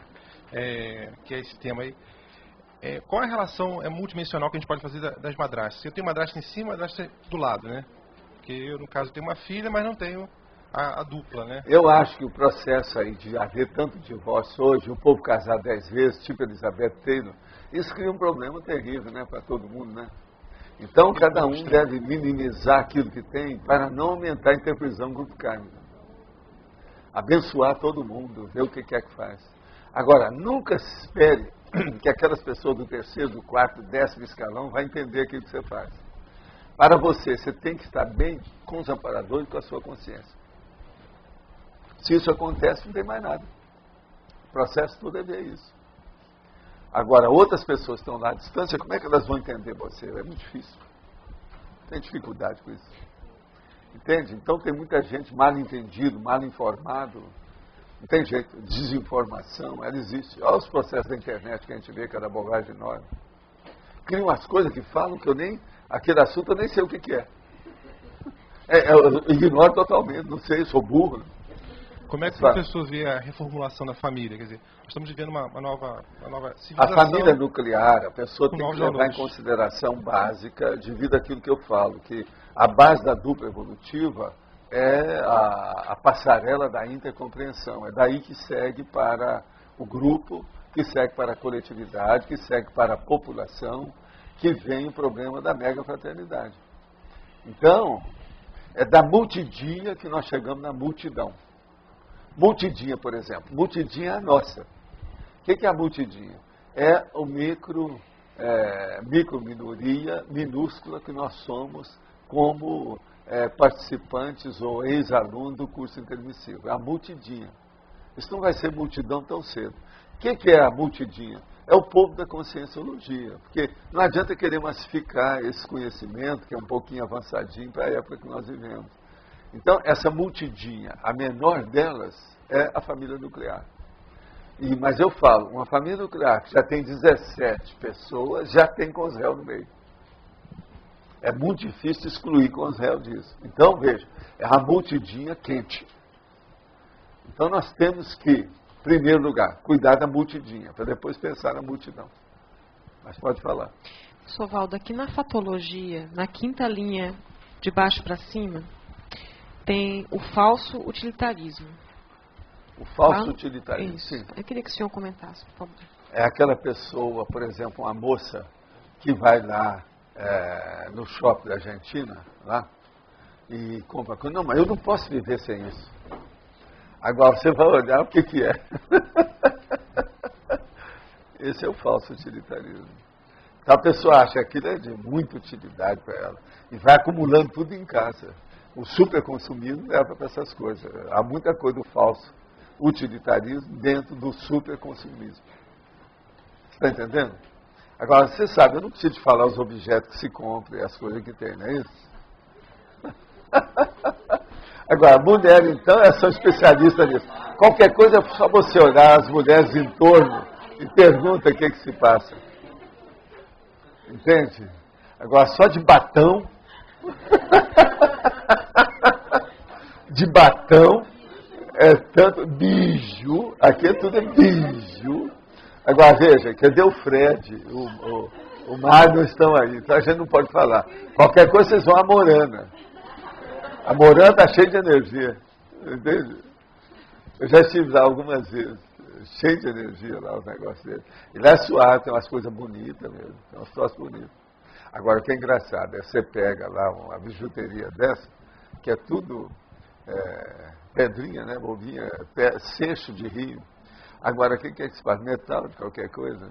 No entanto, parece uma joia absurda, platina total. Tem coisa que você olha assim, bora, parece joia de platina, que é uma das coisas mais bravas e mais caras que tem. No entanto, não é nada. E outra coisa, tudo brilha, tipo americano. O americano gosta demais de coisa exótica e brilhante. Qualquer coisa assim vende nos Estados Unidos. Mas fala. Valdo, qual o papel da emoção na autodespriorização? Como é que ela afeta a prioridade da pessoa? Olha, eu acho que emoção, ela afeta tudo na vida da pessoa. Principalmente a emoção desbragada, aquela que não tem limite, aquela que a pessoa passa da conta. Então, você pensar, influi. Por quê? Nós hoje somos mais dominados pelo processo, não é bem diretamente você falar do energossoma, é mais do psicossoma e caminhando para a sexualidade. É aí que a pessoa erra mais. A maioria dos processos são todos assim. Observa as tragédias todas que tem, são tudo nessa base. Hoje as maiores tragédias da Terra, em maior número, se diz respeito à toxicomania. A toxicomania é porque a pessoa quer sair do processo emocional dela para alguma coisa diferente. Ela quer alcançar o paraíso do tato. Entende? Então, é por aí que vem. E é a maior ilusão, é a maior frustração. E a dependência bioquímica é a grande patologia da Terra atual, né? Dependência bioquímica. Agora, digamos, a pessoa que vem dentro de uma linha, ela vem até mais ou menos produzindo, e de repente tem aquela sincada, aquela Aquela escorregada justamente por esse processo emocional. Isso está mostrando a falta de prioridade onde nela? Como é que ela pode... Não, é a falta que ela, às vezes, estava muito confiante nas conquistas que ela já havia conseguido. Mas ela não firmou essas conquistas. Então nós temos que ter uma conquista, mas firmá-la, virar um veterano, consolidar aquilo. Entendeu? Agora falta consolidar. Então a pessoa achou que já está demais, que obteve alguma coisinha. Os primeiros fôlegos dela, ela pode rodar. Entendeu? Alguma coisa que aumentar ali. Agora o problema todo é o seguinte, a coisa é recuperar imediatamente. É o que eu chamo de soerguimento. Houve uma queda, faça o soerguimento imediato. Não espere para nem um segundo. E outra coisa, a prioridade é imediata também. Não pode pensar numa segunda hipótese. É soerguer-se. É levantar. Caiu, levanta. Não há outra hipótese. Agora, se a pessoa colocar isso como hábito, ela vai errar muito menos. E mesmo quando ela errar, ela vai consertar o erro de imediato. Sim. Professor, em relação às parasinapses, retrosinapses que o senhor coloca aqui, sim, na fatologia, é possível que o estado vibracional ele venha reequilibrar essa dissonância dessas retrosinapses, além das retrosinapses? É uma das coisas que tem cada processo de energia. Você tem que lembrar que na hora que nós mexemos no estado vibracional, a sua vontade está assulando, está dinamizando tudo que você pensa, os dois hemisférios cerebrais. Isso mexe com a sinapse de tudo quanto é jeito, mexe com os neurotransmissores, mexe com o sistema nervoso secundário, simpático, parasimpático, está tudo aí. Por exemplo, alguns trafares, assim, no meu ponto de vista, né, é a maneira como eu estou entendendo, eu acredito que eles fiquem registrados em estruturas no psicossoma, talvez na paracelularidade do psicossoma. Não, o pior da não, ele fica na memória da pessoa, na memória ativa. Não é na memória passiva, é na memória superdinâmica, atual, a superficial. Qualquer coisa que venha a furo. Tem muito disso. Então são as pessoas supersensíveis em matéria de emoção, uma opção de coisa nesse sentido. A pessoa que é muito orgulhosa, que defende muito o orgulho e não quer mostrar que defende, entendeu? E é possível que esses pontos de energia que ficam registrados, que eles tenham conexão com o sistema límbico? Sempre tem, né? Esses sistemas todos daí, não adianta estudar só um monte deles, tem o tempo todo. E as glândulas também. Esse negócio de pineal funciona muito mais do que a gente pensa, por causa do processo de energia e alimentação fotônica que a pessoa tem. E o que o senhor acha que é assim, mais eficaz em termos de reequilíbrio de dissonância paragênica? Seria o autoenfrentamento trafarista ou seria a mobilização de energia ou os dois? E admitir que ela não é perfeita, para acabar com egoísmo e orgulho. Se ela admitir que ela não é perfeita, meio caminho andado já está feito. É o máximo. A maioria acha que é o máximo, que é superior aos outros, que é mais inteligente, que não admite, que é um desaforo. Fulano não tem, por quê? É o processo da concorrência, a competição. Isso tudo tem que acabar. Enquanto a pessoa estiver fazendo competição com alguém, está danado. Então, se for com o duplista ou a duplista, ele está perdido. Isso dá tudo para trás, não dá certo. Nós temos que reconhecer aonde nós estamos. Onde eu estou? Onde é que eu estou? Reconhecer. Não, meu grau é esse, acabou. Agora, defender esse grau. Está entendendo como é que é? Não esmurecer com isso também não. Dar um valor para aquilo que a pessoa tem. Isso aqui eu já conquistei. Acabou. Vamos defender isso. Você não vê que eu falo aqui certas coisas, de vez em quando até brinco com vocês, igual que eu faço com o Roberto, esse negócio todo? Não, o texto é meu, não vou mudar. Eu defendo o que eu quero. É óbvio. Todo mundo é assim. Se não for, tem alguma coisa errada. Você está entendendo? Eu seria insincero. Não é o correto. Se eu estou trabalhando com isso, eu estou levando meu negócio a sério. Eu gasto meu tempo, minha energia. O que é isso? Minha vida está em cima disso? Como é que é? Aqui, está escrito aqui, ó, no meu MPP. Parece Ministério Público, né? Privado. Professor, só mais uma pergunta. O momento do descarte, por exemplo, do psicossoma, isso pode significar um reequilíbrio total de todos esses para-DNs? Às vezes pode ser. Agora, ó, vai por aí que você vai descobrir muita coisa. E você vai acabar batendo no lugar que eu já vou te dizer desde já. Macrosoma. Macrosoma vai implicar no microchip, para microchip. E por aí vai. Tem uma série de considerações. Uma coisa vai puxar outra, puxar outra, puxar outra. Você vai entrar dentro de uma linha de montagem evolutiva que é uma reação em cadeia. É uma corrente. Os zeros estão todos unidos. É por aí, você está no caminho certo. Professor Valdo, sobre a justiça assistencial. Se a consciência ela cometeu um erro no passado, criou uma interprisão, numa outra vida ela se torna vítima daquele erro, ela já quitou a dívida dela? Às vezes, não é preciso ver o caso em si, né? Tudo é possível. Mas é preciso ver.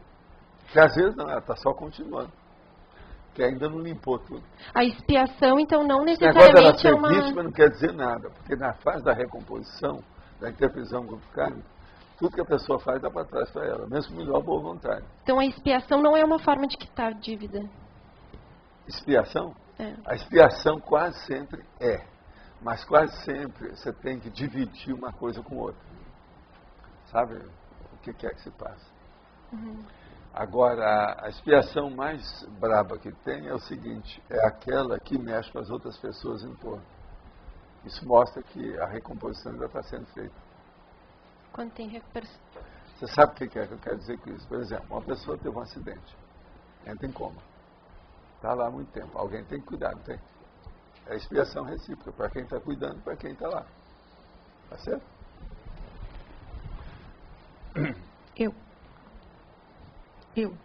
Pode falar. Professor, aqui o caso do materialismo, né? Vamos falar um pouquinho. Essa massificação, né? O ápice aí do materialismo e tudo isso, o indivíduo, por exemplo, ele entra nesse rolo compressor de consumir, de sair, e tem aquela sensação de vou dizer assim, como ele está, né, nesse rol, tem uma sensação de uma felicidade que, acredito, com todo esse processo da conscienciologia, eu posso falar até por experiência, uma pseudo-felicidade, tá? Porque acho que o momento que o indivíduo para, se ele não tem aí uma estrutura, ele pode Todo surtar. mundo está excitado demais, não é feliz. Como? Todo mundo que é super excitado não é feliz. Tá, super excitado, certo. Olha isso, a hiperexcitabilidade não dá felicidade nenhuma. As pessoas não têm felicidade no orgasmo. É depois. As pessoas não têm felicidade na tempestade. É no remanso. É depois que vem a bonança. Entendeu, não? Entendi. Então, quando a coisa está quente, o tumor está quente, não esfriou, não há felicidade. A coisa está em andamento, dá para resolver. Nós temos que colocar isso sempre na cabeça. Agora, por exemplo, no carnaval, não tem felicidade nenhuma. Vai ser na reflexão, lá dentro, depois do carnaval, que a pessoa pode ter. Carnaval não, ela está mexendo com cerebelo, psicomotricidade, é o bicho que está pulando, gritando. Outra coisa, perde a voz, fica hipofônico. Depois,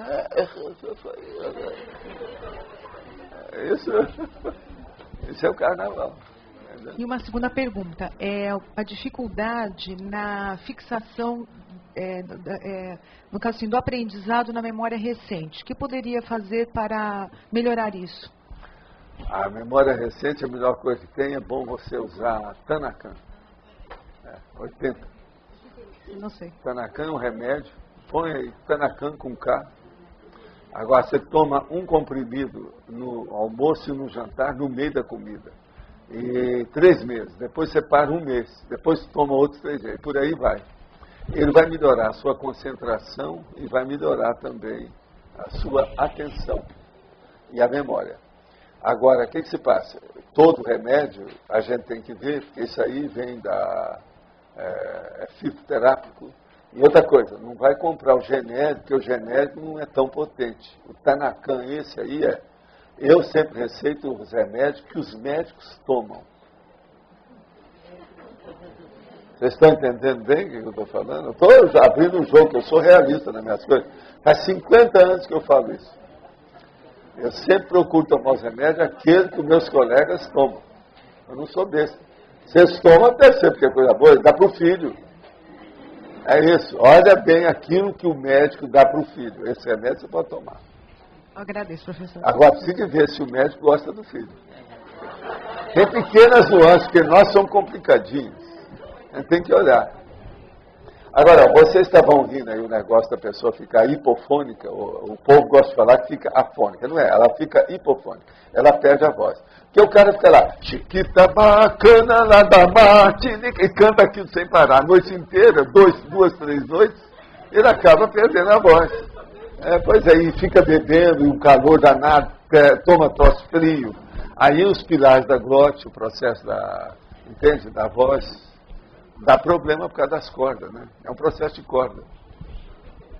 Corda. É um problema de corda. Entende? É a teoria das cordas. Cordas aí no caso da... não, como é que chama isso? Como é que chama esse chakra? Laringo chakra. São as cordas do laringo chakra. Quem é que está aí com a... Aqui. É você? Queria saber aqui na estrangeirismologia se esse O Prioritarium que está aqui seria um laboratório ou não. Ou se caso fosse um laboratório, como é que seria? Onde é que você está vendo aí? No final da estrangeirismologia. Estrangeirismologia. O prioritário, o que você quer? Eu quero saber se a ideia é um laboratório. Como é que seria então esse laboratório no caso? Colocar todas as coisas prioritárias. O que você colocaria lá? Evolução, cosmoética, sal da ficha evolutiva. O que você acha? Qual o seu megatrafor? Qual o seu mater pensene? E melhorar isso. O que você acha? Não precisa de ter um laboratório desse? Prioritário. Agora, tem uma opção de gente que está fazendo uns palacetes aí, são todos prioritários atualmente. Tem tudo tem a prioridade. Ele mesmo já é prioritário. Então, o que eu acho bacana aqui, que muita gente está observando, é o seguinte: todas as casas que estão sendo feitas na Cognópolis, a maioria tem sala para TENEPS específica. Isso é o máximo. Gente, é uma nova geração, isso não existia na Terra. Agora, precisava de uma hora, eu quero ver, viu, você que mexe com esse negócio de construção, o meu chefe aqui, o Antônio, podia ver quantas casas que tem já a sala da TENEPS aqui nas comunidades nossas. Isso aí eu desejaria anotar para eu poder falar até na tertúlia. É muita gente que está assim. E olha, já tem casa de casal que tem 2 salas, uma para cada um. Isso é o máximo. Agora, eu acho que tem mais de 10, não tem? Faz um levantamento para mim, ó. Você é a fonte nela.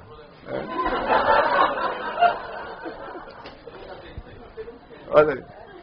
Você falou em macrosoma, Valdo. Autodespriorizar o macrosoma leva à patologia?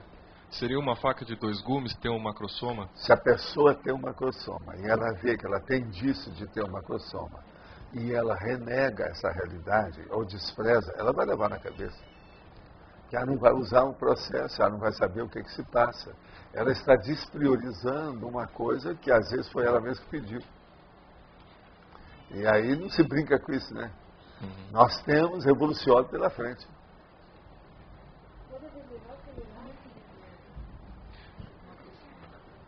Agora, eu posso responder. E como é que aqui? renega o macrosoma? Desculpe, professor, eu só quero Não, a responder. pessoa, por exemplo, ela tem o macrosoma, aquilo vai dar certa responsabilidade para ela não liga para isso. Por exemplo, vou dar um exemplo que eu já falei com algumas pessoas bem sérias.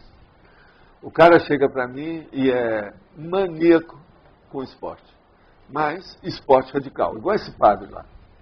Agora, então, o que acontece? Aí eu chego para ele e falo assim, ó, você está com com a mania muito séria, que eu dou o nome de riscomania. Eu mesmo já trouxe essas coisas aí, nós já falamos muito disso. Agora, nessa riscomania, você não está ligando, você tem um macrosoma, você tem essa disposição esportiva, ou do desporto, como eles gostam de falar, devido ao macrosoma que você tem. Está te dando mais resistência, mais disposição, mais motivação, mais entusiasmo. Você tem que acabar com esse entusiasmo infantil e ter uma maturidade adulta.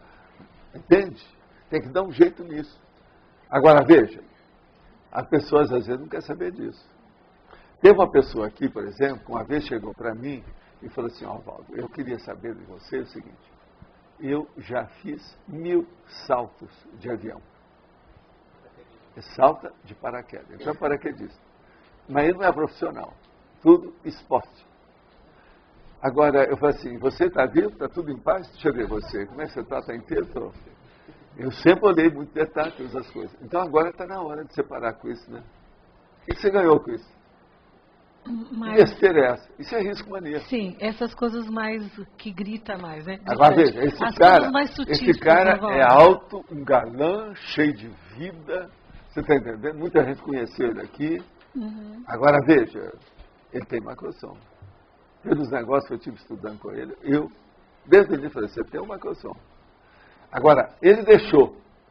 Parece que hoje ele trabalha com esse negócio das corredeiras. Rafting. Você está entendendo? Agora vê, saiu do espeto, caiu na brasa. Quer dizer, ele saiu lá de cima, caiu dentro da corredeira. Está entendendo como é que é? Agora, eles me falaram isso a última vez. Hoje eu não posso dizer, ele pode estar até ouvindo aí as coisas, eu não sei como é que está. De qualquer maneira, ó, vamos juntos. Mas não tem coisas mais sutis que desprezam o macrosoma, assim, que às vezes a gente eu não tenho que percebe? falar, é o grosso. Aqui, macrosoma já é uma coisa sutil. Se eu começar a falar na sutileza da sutileza da sutileza, ninguém vai entender nada. Eu tenho que falar, é o grosso. Aí uma coisa óbvia dessa. Não tem jeito, fato é fato, a coisa está aí. Risco mania. Sim. Um filho entra como algo mais sutil. O quê? O que entra mais sutil? Ter um filho. Sim, uma opção de coisa nesse sentido. Um aborto. Tudo entra. O negócio é sério. Outra coisa, você quer que eu fale do ponto de vista de mulher? Eu falei de homem. Você quer que eu fale de mulher? As mulheres permitem? Pode falar? Tem a mulher que chegou para mim. E solteira, me arranjou uma gravidez também, indesejada, totalmente. E eu já tinha falado para ela, você lembra quando eu te falei, faz mais ou menos 1 ano e 2 meses, que você tem um macrosoma? Observa bem o que você está fazendo. E atualmente, você nem sabe que é o pai. Não, não sei. Então como é que você vai? Lá pensa, que rolo que não começou a dar isso aí. Eu falei com ela, aguenta o filho, não vai fazer não, sustenta isso aí. Vai em frente. Mãe solteira hoje até é bacana. Depois, se você arranjar o filho, eu vou te dar o carrinho pro bebê. Vamos dar um incentivo, né? Está entendendo? Dar a carta de habilitação para o carrinho de bebê, para ela dirigir. No supermercado, porque você está na onda, né? Na ponta, é muito importante. Você já de ver nos Estados Unidos. Hoje já tem até filme que eles mostram essas coisas, né? Na Europa é pior. Mas então, examina bem isso. Agora veja. A pessoa está com macrosoma, a mulher. Sexo, fortuna, de fechar o comércio, alto nível, você está entendendo como é que é? Boa ajudinha, né? De alto nível, sexo. Agora, começa a fazer rolo desse jeito. O macrosoma já foi para o buraco. Ela recebeu o macrosoma para fazer outras coisas. Nesse caso particular aí, de uma dessas mulheres, ela sabia direitinho o que é que a gente fazer. Não fazia porque não estava querendo. Então, veja, isso é menosprezo total de uma coisa absurda, né? Agora, o problema de macrosoma é um assunto que não é do povão, é um assunto nosso. Porque lá fora eles não sabem o que é isso, nem médico não sabe o que é isso. Nenhum conselho de medicina conhece o que é macrosoma. E nem admite essa hipótese, isso não existe. Você já viu alguma coisa em medicina sobre macrosoma? Pergunta aí qualquer médico, vocês não vão ver. Já viu? Então pensa nisso. Você que está começando agora, e você que também que está caminhando para essas coisas, macrosoma, não existe isso em medicina. Vocês não vão estudar isso. Qualquer coisa vocês vêm e falam que a gente, pagando bem, a gente dá um curso. Mas você entendeu como é que é a situação? Professor. Sim. Aqui. Falando dessa questão, eu queria te perguntar, hoje em dia a gente fala muito de cronobiologia, né, que o corpo ele tem a hora para tudo. Aí a gente vê a consciência ressoma com um macrosoma, quer dizer, não tem a questão do momento evolutivo, da identificação dela, pessoal? Que tem? Assim, ela vem, ela esquece, ela chega aqui e esqueceu que ela não tem. Não, mas não é isso, não tem nada que ver com a cronologia. Não, eu só tô falando... Uma pessoa pode saber que ela tem isso aí na adolescência, na maturidade, depende do que é. Por quê? Depende da execução da proex. Macrossoma não é dado com uma pessoa à toa. Tudo tem motivo. Tá, Agora, tem proex pequenininho e tem proex grande, né? E tem gente que às vezes não é bem uma proex do jeito que nós falamos aqui. É que a vida dela precisa daquilo devido ao contexto da recomposição dentro de uma interprisão grupicada. Então o processo é sério. Pois é o que eu estou colocando. Ela tem um macrossoma, mas ela tem um contexto pessoal dela. A gente analisa aqui no contexto da evolução da forma que a gente vê, não é isso? Da forma que a gente tem uma visão mais conjunta. Não, mas aí não tem nada a ver com o tempo, não. Eu acho o tempo aí secundário nisso. O processo não é isso. O processo é da autoconscientização do que a pessoa tem. E por que é que ela tem que colocar aquilo em funcionamento. Agora, hoje em dia, quem estuda macrossoma somos só nós. Isso já é estudado na época da INVEX. Se você for olhar em processo de cronobiologia, seria na adolescência já começar a pensar nisso. Eu citei a cronobiologia, assim, para a consciência existe um momento evolutivo, não existe? Assim, todo momento é um momento evolutivo. Agora tem aqueles que são mais graves. Tá, da identificação eu falo, pessoal dela. A identificação não tem nada a ver com o tempo. Tem que ver com a autoconsciencialidade dela. Vê se tem lógica o que eu estou falando para você. A maturidade Vê se tem lógica, é maturidade. Você olha bem o caso dessa moça lá. Faltar a maturidade. Seguindo aí o tema do macrossoma, é possível haver alterações ou características neurofisiológicas bem específicas para que seja um macrossoma, para que a consciência... É o caso que eu falei, por exemplo, um suprarrenálico, você vai ver direitinho. Mas que o cara é pícnico, é rechonchudo, tem macroesplânico, as vísceras são grandes, ele é hipertricótico, quase sempre no caso, como eu tenho visto, vários eu vi já, até hoje. Agora veja, tem lá um trabalho específico daquilo que ele tem que desenvolver na vida dele. Ele às vezes não conhece nada sobre conscienciologia, mas ele está envolvido com aquilo, devido ao problema grupo kármico grande e tal. Certo, mas que a minha pergunta é do ponto de vista da manifestação da personalidade, que facilite determinada característica de personalidade, que esse macrossoma faça com que mais facilmente a consciência manifeste aquela personalidade. Existe esse tipo de macrossoma? Vamos supor, tem um cara, tem um corpo fora de série. Foi detentor de troço até de Olimpíada. Começou a trabalhar nisso até hoje. Está lá com mais de 60 anos, está lá do mesmo jeito. Esse cara tem macrossoma. Agora, precisa saber, ele usou bem isso? Como é que foi a cosmoética dele? Porque às vezes o macrossoma tem relação direta com cosmoética. Porque ele conseguiu ficar acima da média, da situação toda. Ele soube usar essa superioridade de maneira cosmoética?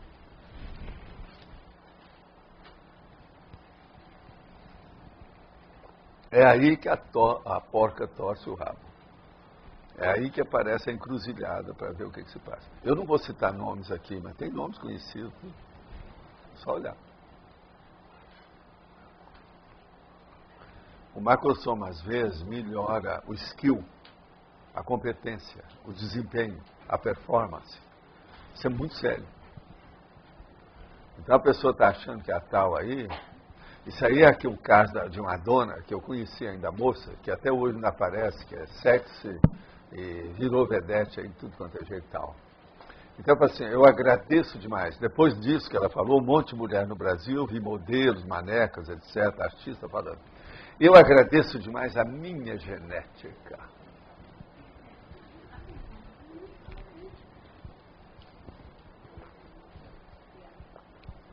Tem razão, tem que agradecer, genética. Agora vai responder por isso. Esse negócio não foi dado à toa. Professor Valdo, o item 6 da remissiologia, princípio da prioridade compulsória. Sim. Eu gostaria que o senhor falasse sobre o Olha, o princípio princípio seria bom, você ainda não viu isso, né? Eu dei Ivanilda com a turma, dá para ela. Será que esse aí já tem nos nossos 2 tomos? Então seria bom pegar os 2 tomos e mostrar para ela ali. Tá. Pega aí para nós. Ela já esteve estudando muito isso. Tá. Okay. Nós vamos te dar, porque assim você vê tudo, examina tudo.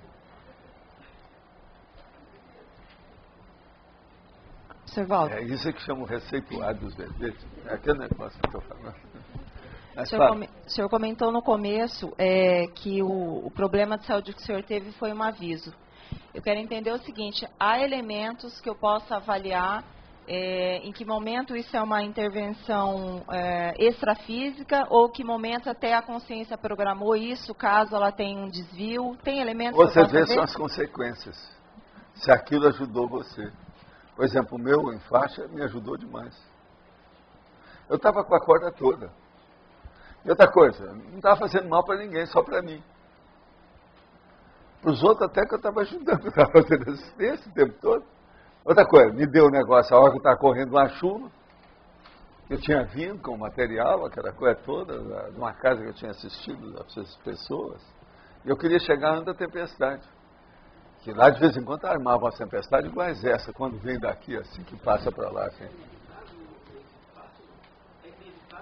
Não sei, né, se era, né, isso aí eu não sei. Agora, no meu caso, de qualquer maneira, foi bom. Você veja, isso foi em 1960.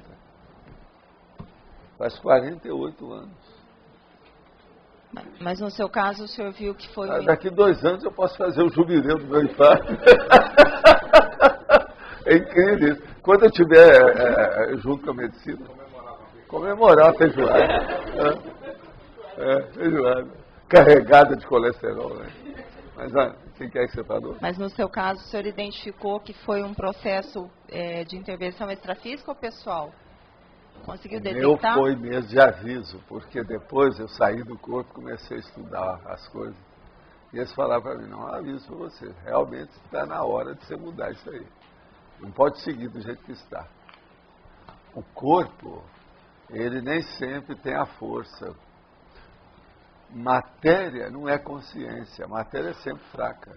Quando o povo fala assim, a carne é fraca, ele só olha na questão de sexo, outras coisas mais, mas não é. A consciência é forte, a carne é fraca. Então esse negócio é muito sério, a gente tem que ver os limites do corpo. E outra coisa, há corpos e corpos. Tem uns mais fortes que o outro. Eu conheço um monte de gente que é muito mais forte que o meu corpo. Agora, então, eu tenho um corpo, eu tenho que examinar esse corpo, o que ele me permite fazer.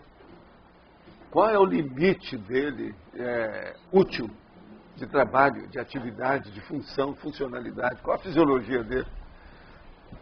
Eu não vi isso. Porque no caso do com macrosoma... 28 anos, estudando sem parar, trabalhando, não tive tempo para fazer isso. No caso do macrosoma, quer dizer, ele é sofisticado, não significa força, né? Pode ser não, a gente fala macro porque é uma coisa maior do que o normal. Mas pode ser maior em volume, em qualidade, em especificação, em determinado sistema, num determinado órgão. Isso vale o infinito, é a lógica. Agora, macro foi o melhor prefixo que eu arranjei para falar disso. Se você falar supersoma, não é bem isso, isso é coisa de super-homem.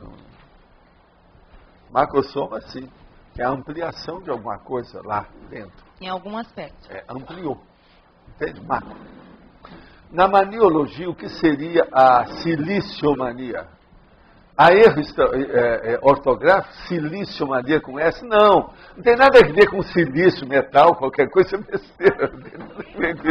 Silício é a pessoa que faz sacrifício. Por exemplo, a turma do Opus Dei e coloca o negócio na coxa. Isso é siliciomania. Há muito siliciação, o silício dos processos dos fanáticos religiosos.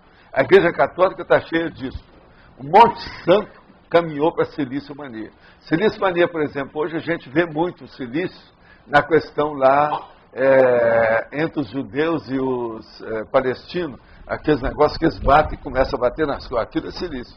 Isso é siliciomania. Ultimamente, 4 anos para cá, estou comprando vários livros. começo a ler, depois paro, e pego o outro, paro, e pego o outro, em reticência. Tem interesse em vários assuntos, mas percebo que isso não é o ideal. Gostaria que o professor me desse uma opinião ou dica para lidar com isso. Primeira coisa, você vai chegar no espelho hoje e dar um tapa na cara do lado direito, para ver se vai ficar roxo. E aí você vai falar para você, olha, eu tenho que ter vergonha na minha cara. Essa é uma técnica muito boa. Dentro daquelas 300 que nós usamos, essa do alto tapa na cara é uma das mais sérias que tem. Porque a pessoa vai pensar. E outra coisa, você pode falar, usar seu nome, que eu não vou usar aqui, mas você põe, fulano, eu vou ser um bobo.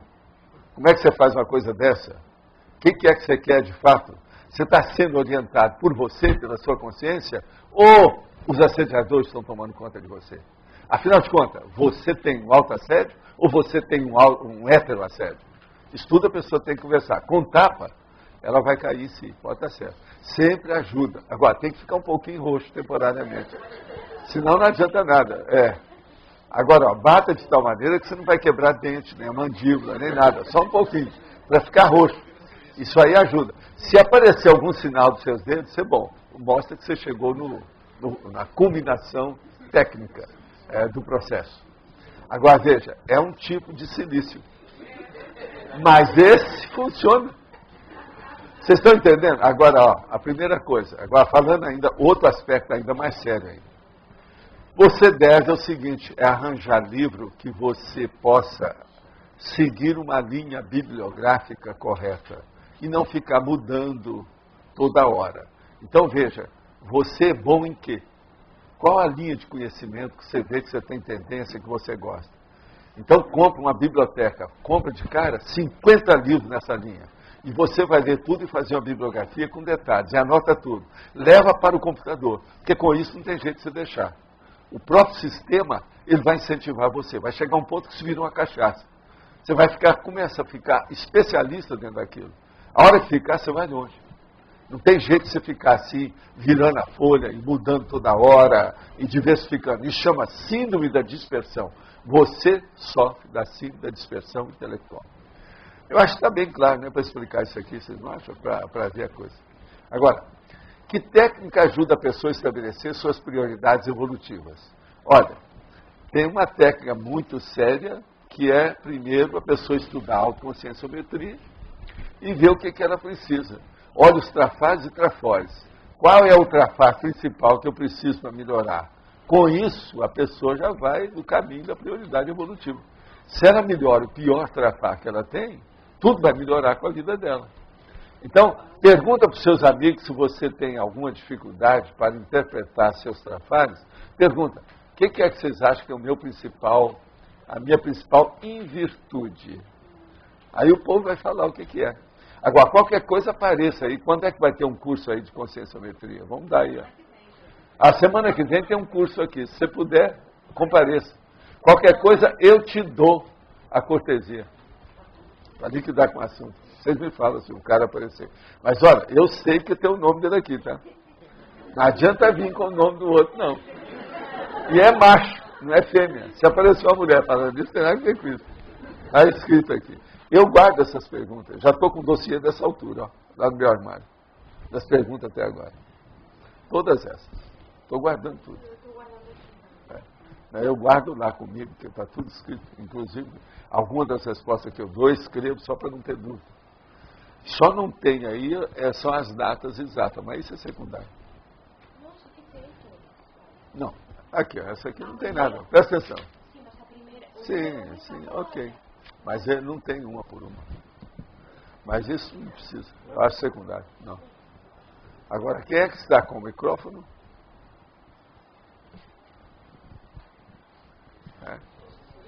Então quer dizer que nós estamos despriorizando a fala. É isso? Não, é só uma correção, professor Valdo. Na página 3, na interdisciplinologia, na segunda linha, eu não sei se está correto, é anti-enganologia, deve ser autoenganologia. Não, aqui Tá certo? É anti-enganologia mesmo. Ah, anti-enganologia. Eu pensei que era autoenganologia. Não, autoengano todo mundo já sabe, mas aqui é para combater a enganologia de prioridade. Então eu que li errado. É de propósito, tem as duas. Tá. Esse aí até que está certo. Pode falar, Tânia. Tu merece. Professor, na remissiologia, sim, o senhor não colocou o verbete autopriorologia, que é também da evoluciologia. Sim. Por quê? Porque já tinha 10. Porque eu tenho que ter um teto, um limite. Atualmente eu não quero passar de 10. Pelo seguinte, eu estou na metade da enciclopédia. A hora que tem um monte de coisa que ainda vai aparecer, eu estou deixando espaço para colocar outro.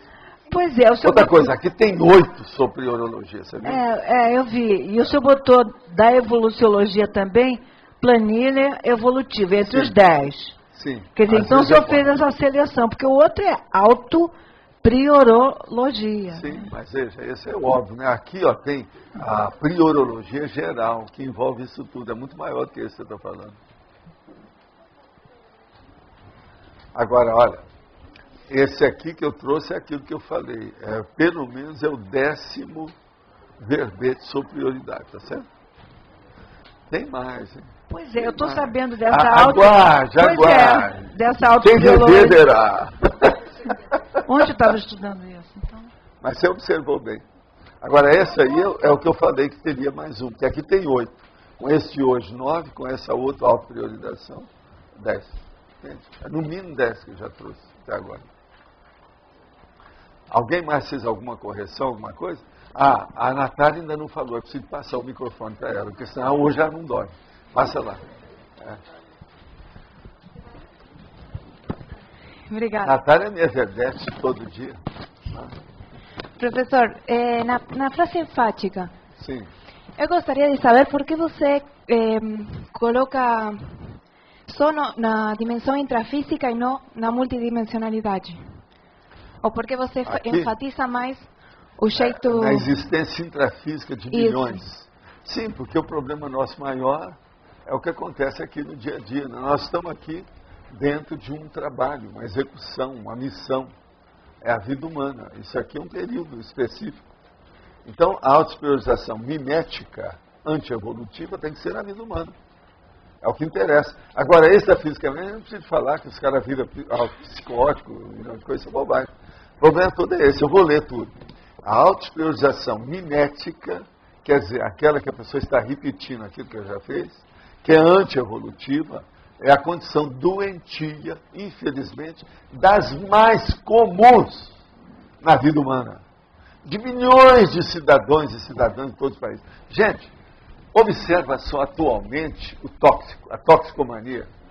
Você quer coisa pior do que a pessoa ser viciada na bioquímica? O povo, por exemplo, às vezes, numa vida anterior, era viciado só em cigarro. Atualmente é só na cocaína. Quer dizer, piorou tudo. Entendeu? E hoje está, graçou, todo lado tem. Os países já não sabem o que fazer. A ONU está entrando nisso de todo jeito. Todas essas loucuras de pai matando filha, filha matando pai. O processo todo que está aí, isso tudo tem tóxico no meio. A rapaziada, uns matando os outros todo dia. Olha o tóxico. O povo que usa arma, olha só, nunca houve uma exaltação tão grande de revólver, de espingarda e de carabina, como atualmente na Terra. Isso é uma loucura. A despriorização. Tudo é mimese. A arma existe desde que o mundo é mundo. Mas, por exemplo, tanta arma, do jeito que é que tem hoje, sofisticada desse jeito. Agora, a arma é uma coisa terrível. O cara dá um tiro no outro, acabou, que não volta mais. Se pegou em certos lugares vitais, o cara vai embora, acabou. A vida dele acabou. O cara sumiu. Homicídio é uma coisa terrível. O povo sabe pensar nisso. Agora, colocou um revólver. Aquilo não serve para matar passarinho nem barata. É para matar gente. Como é que fica? Vocês estão entendendo o drama dessa condição? Você vê a extensão disso? Como é que nós estamos vivendo? É a vida humana. Nós temos que preservar a vida humana dos outros. Ver como é que é isso. Acabar com essa repetição de coisas inúteis, bobas. Esse é o caminho que eu me bato aqui. É o processo da cosmoética. Tem lógica para você? Pois é.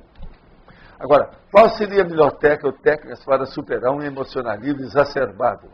A primeira coisa, morder na língua. A pessoa está com vontade de fazer alguma coisa, morda na língua. Nossa, ela vai ter o que se ocupar.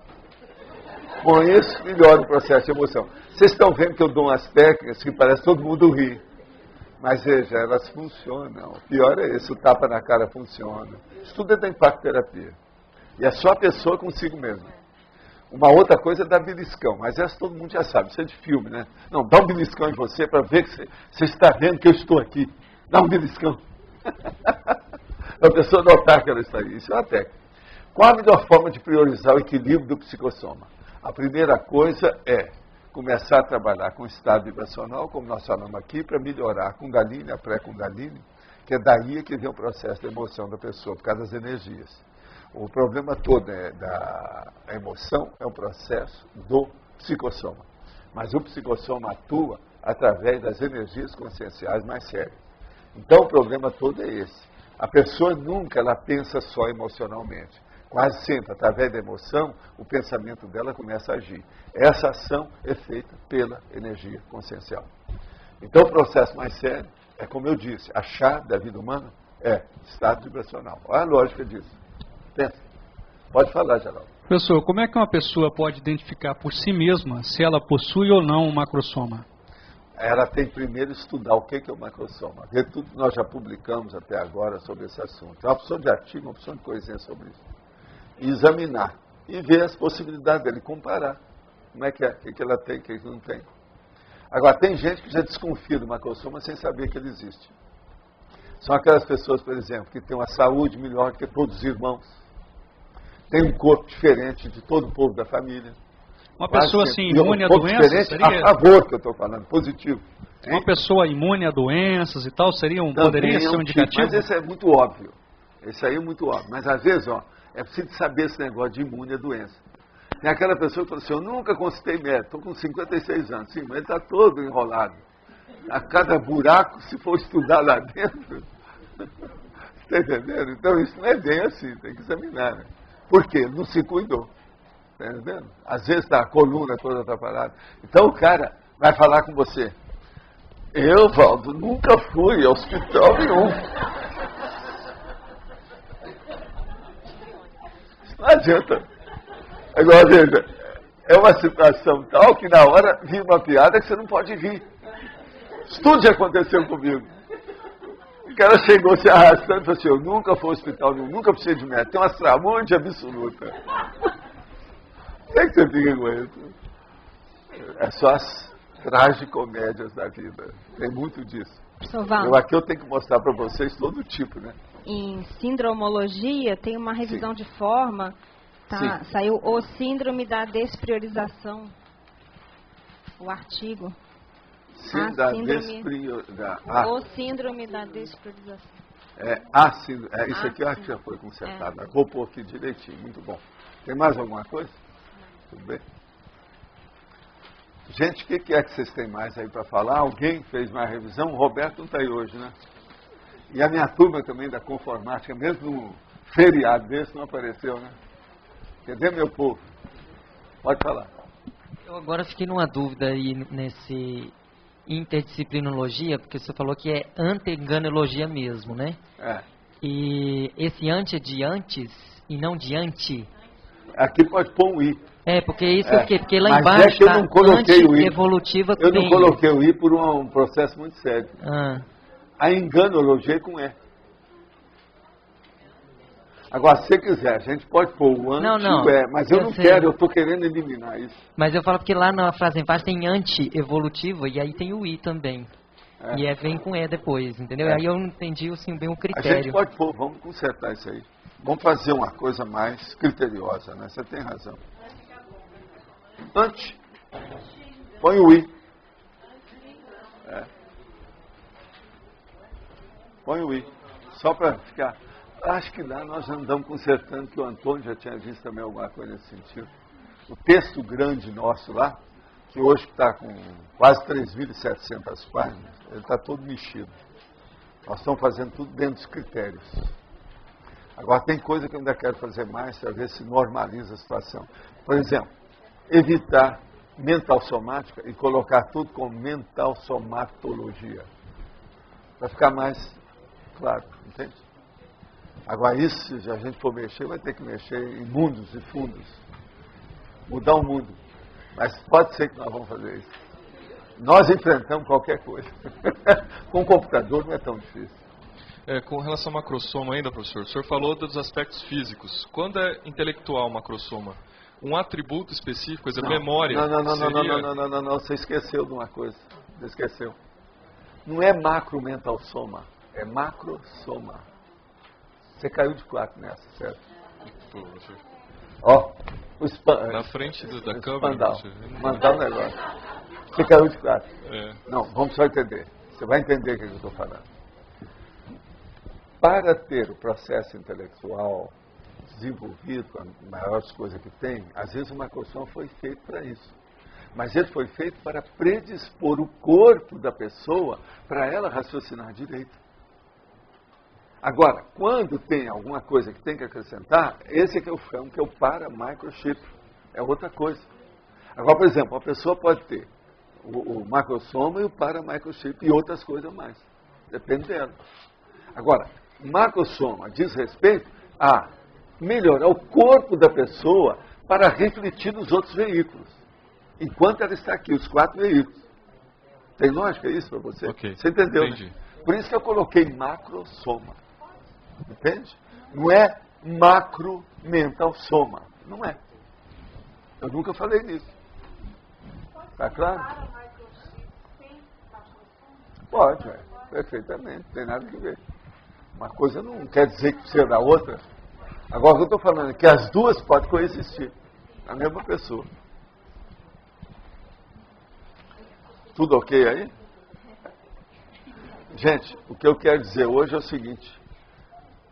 Nós temos aqui 17 temas aqui para você selecionar. Quem é que vai? É hoje ou você?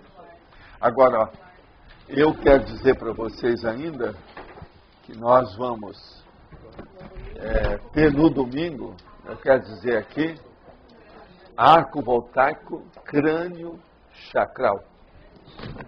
Tá certo? Isso é no domingo. Já estão preparando aí, porque muita gente está atrás disso aí. É bom a gente avisar, né? Porque vem aqui para a gente debater. Pode trazer as armas que quiser, que nós vem quente que a gente está se fervendo. Tá bom? Pessoal, vamos fazer a votação, mas depois vão ter 2 pessoas que vão dar recado. Que é o Marcelo Pasculin, a Flávia Guzzi e, se alguém mais quer falar, depois dessas pessoas. Ok. Então, todo mundo com papel, né? Verbetes novos. Anticatarse, comando exterior, curiosologia, ignorantismo, localização, mini acidente e personalismo. Verbetes antigos. Década, diferença semântica, operação, palavra-chave, pré-análise, prerrogativa, primo-oponente, referência, taxologia da segurança e usabilidade.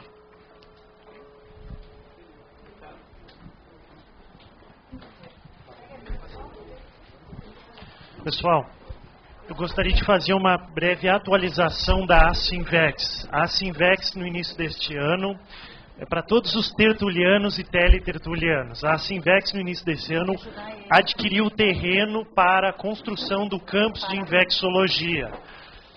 Lá está havendo a reforma da casa existente e 4 duplas da Asinvex irão morar lá nos próximos 2 meses.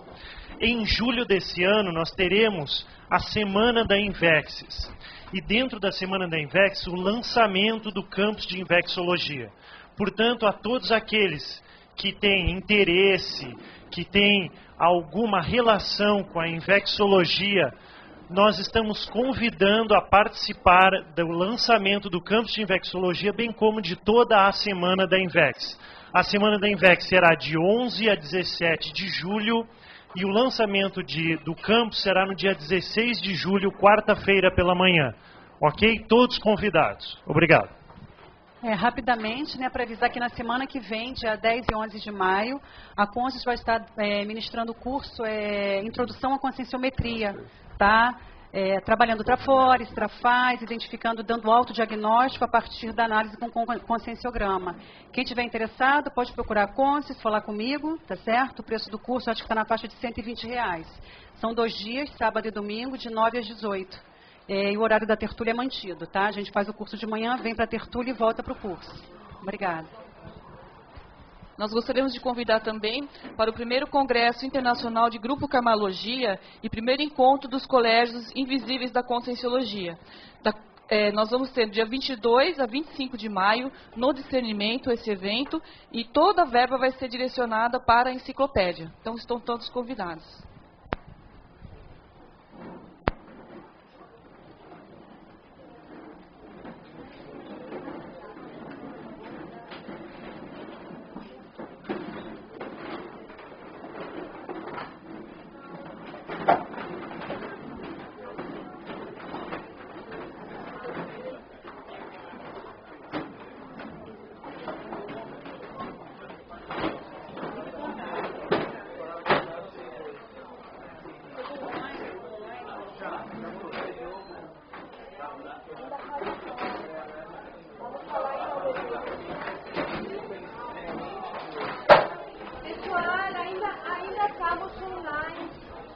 Só um minutinho que nós vamos passar o resultado da votação da tertúlia para amanhã.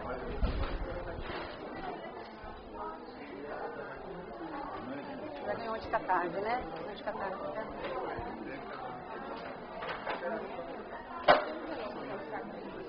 Rosa nada.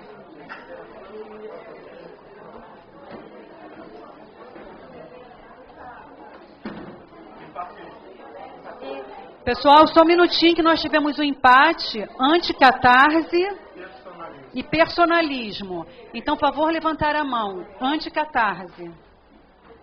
Peraí. 1, 2, 3, 4, 5, 6, 7, 8, 9, 10, 11, 12, 13. E personalismo.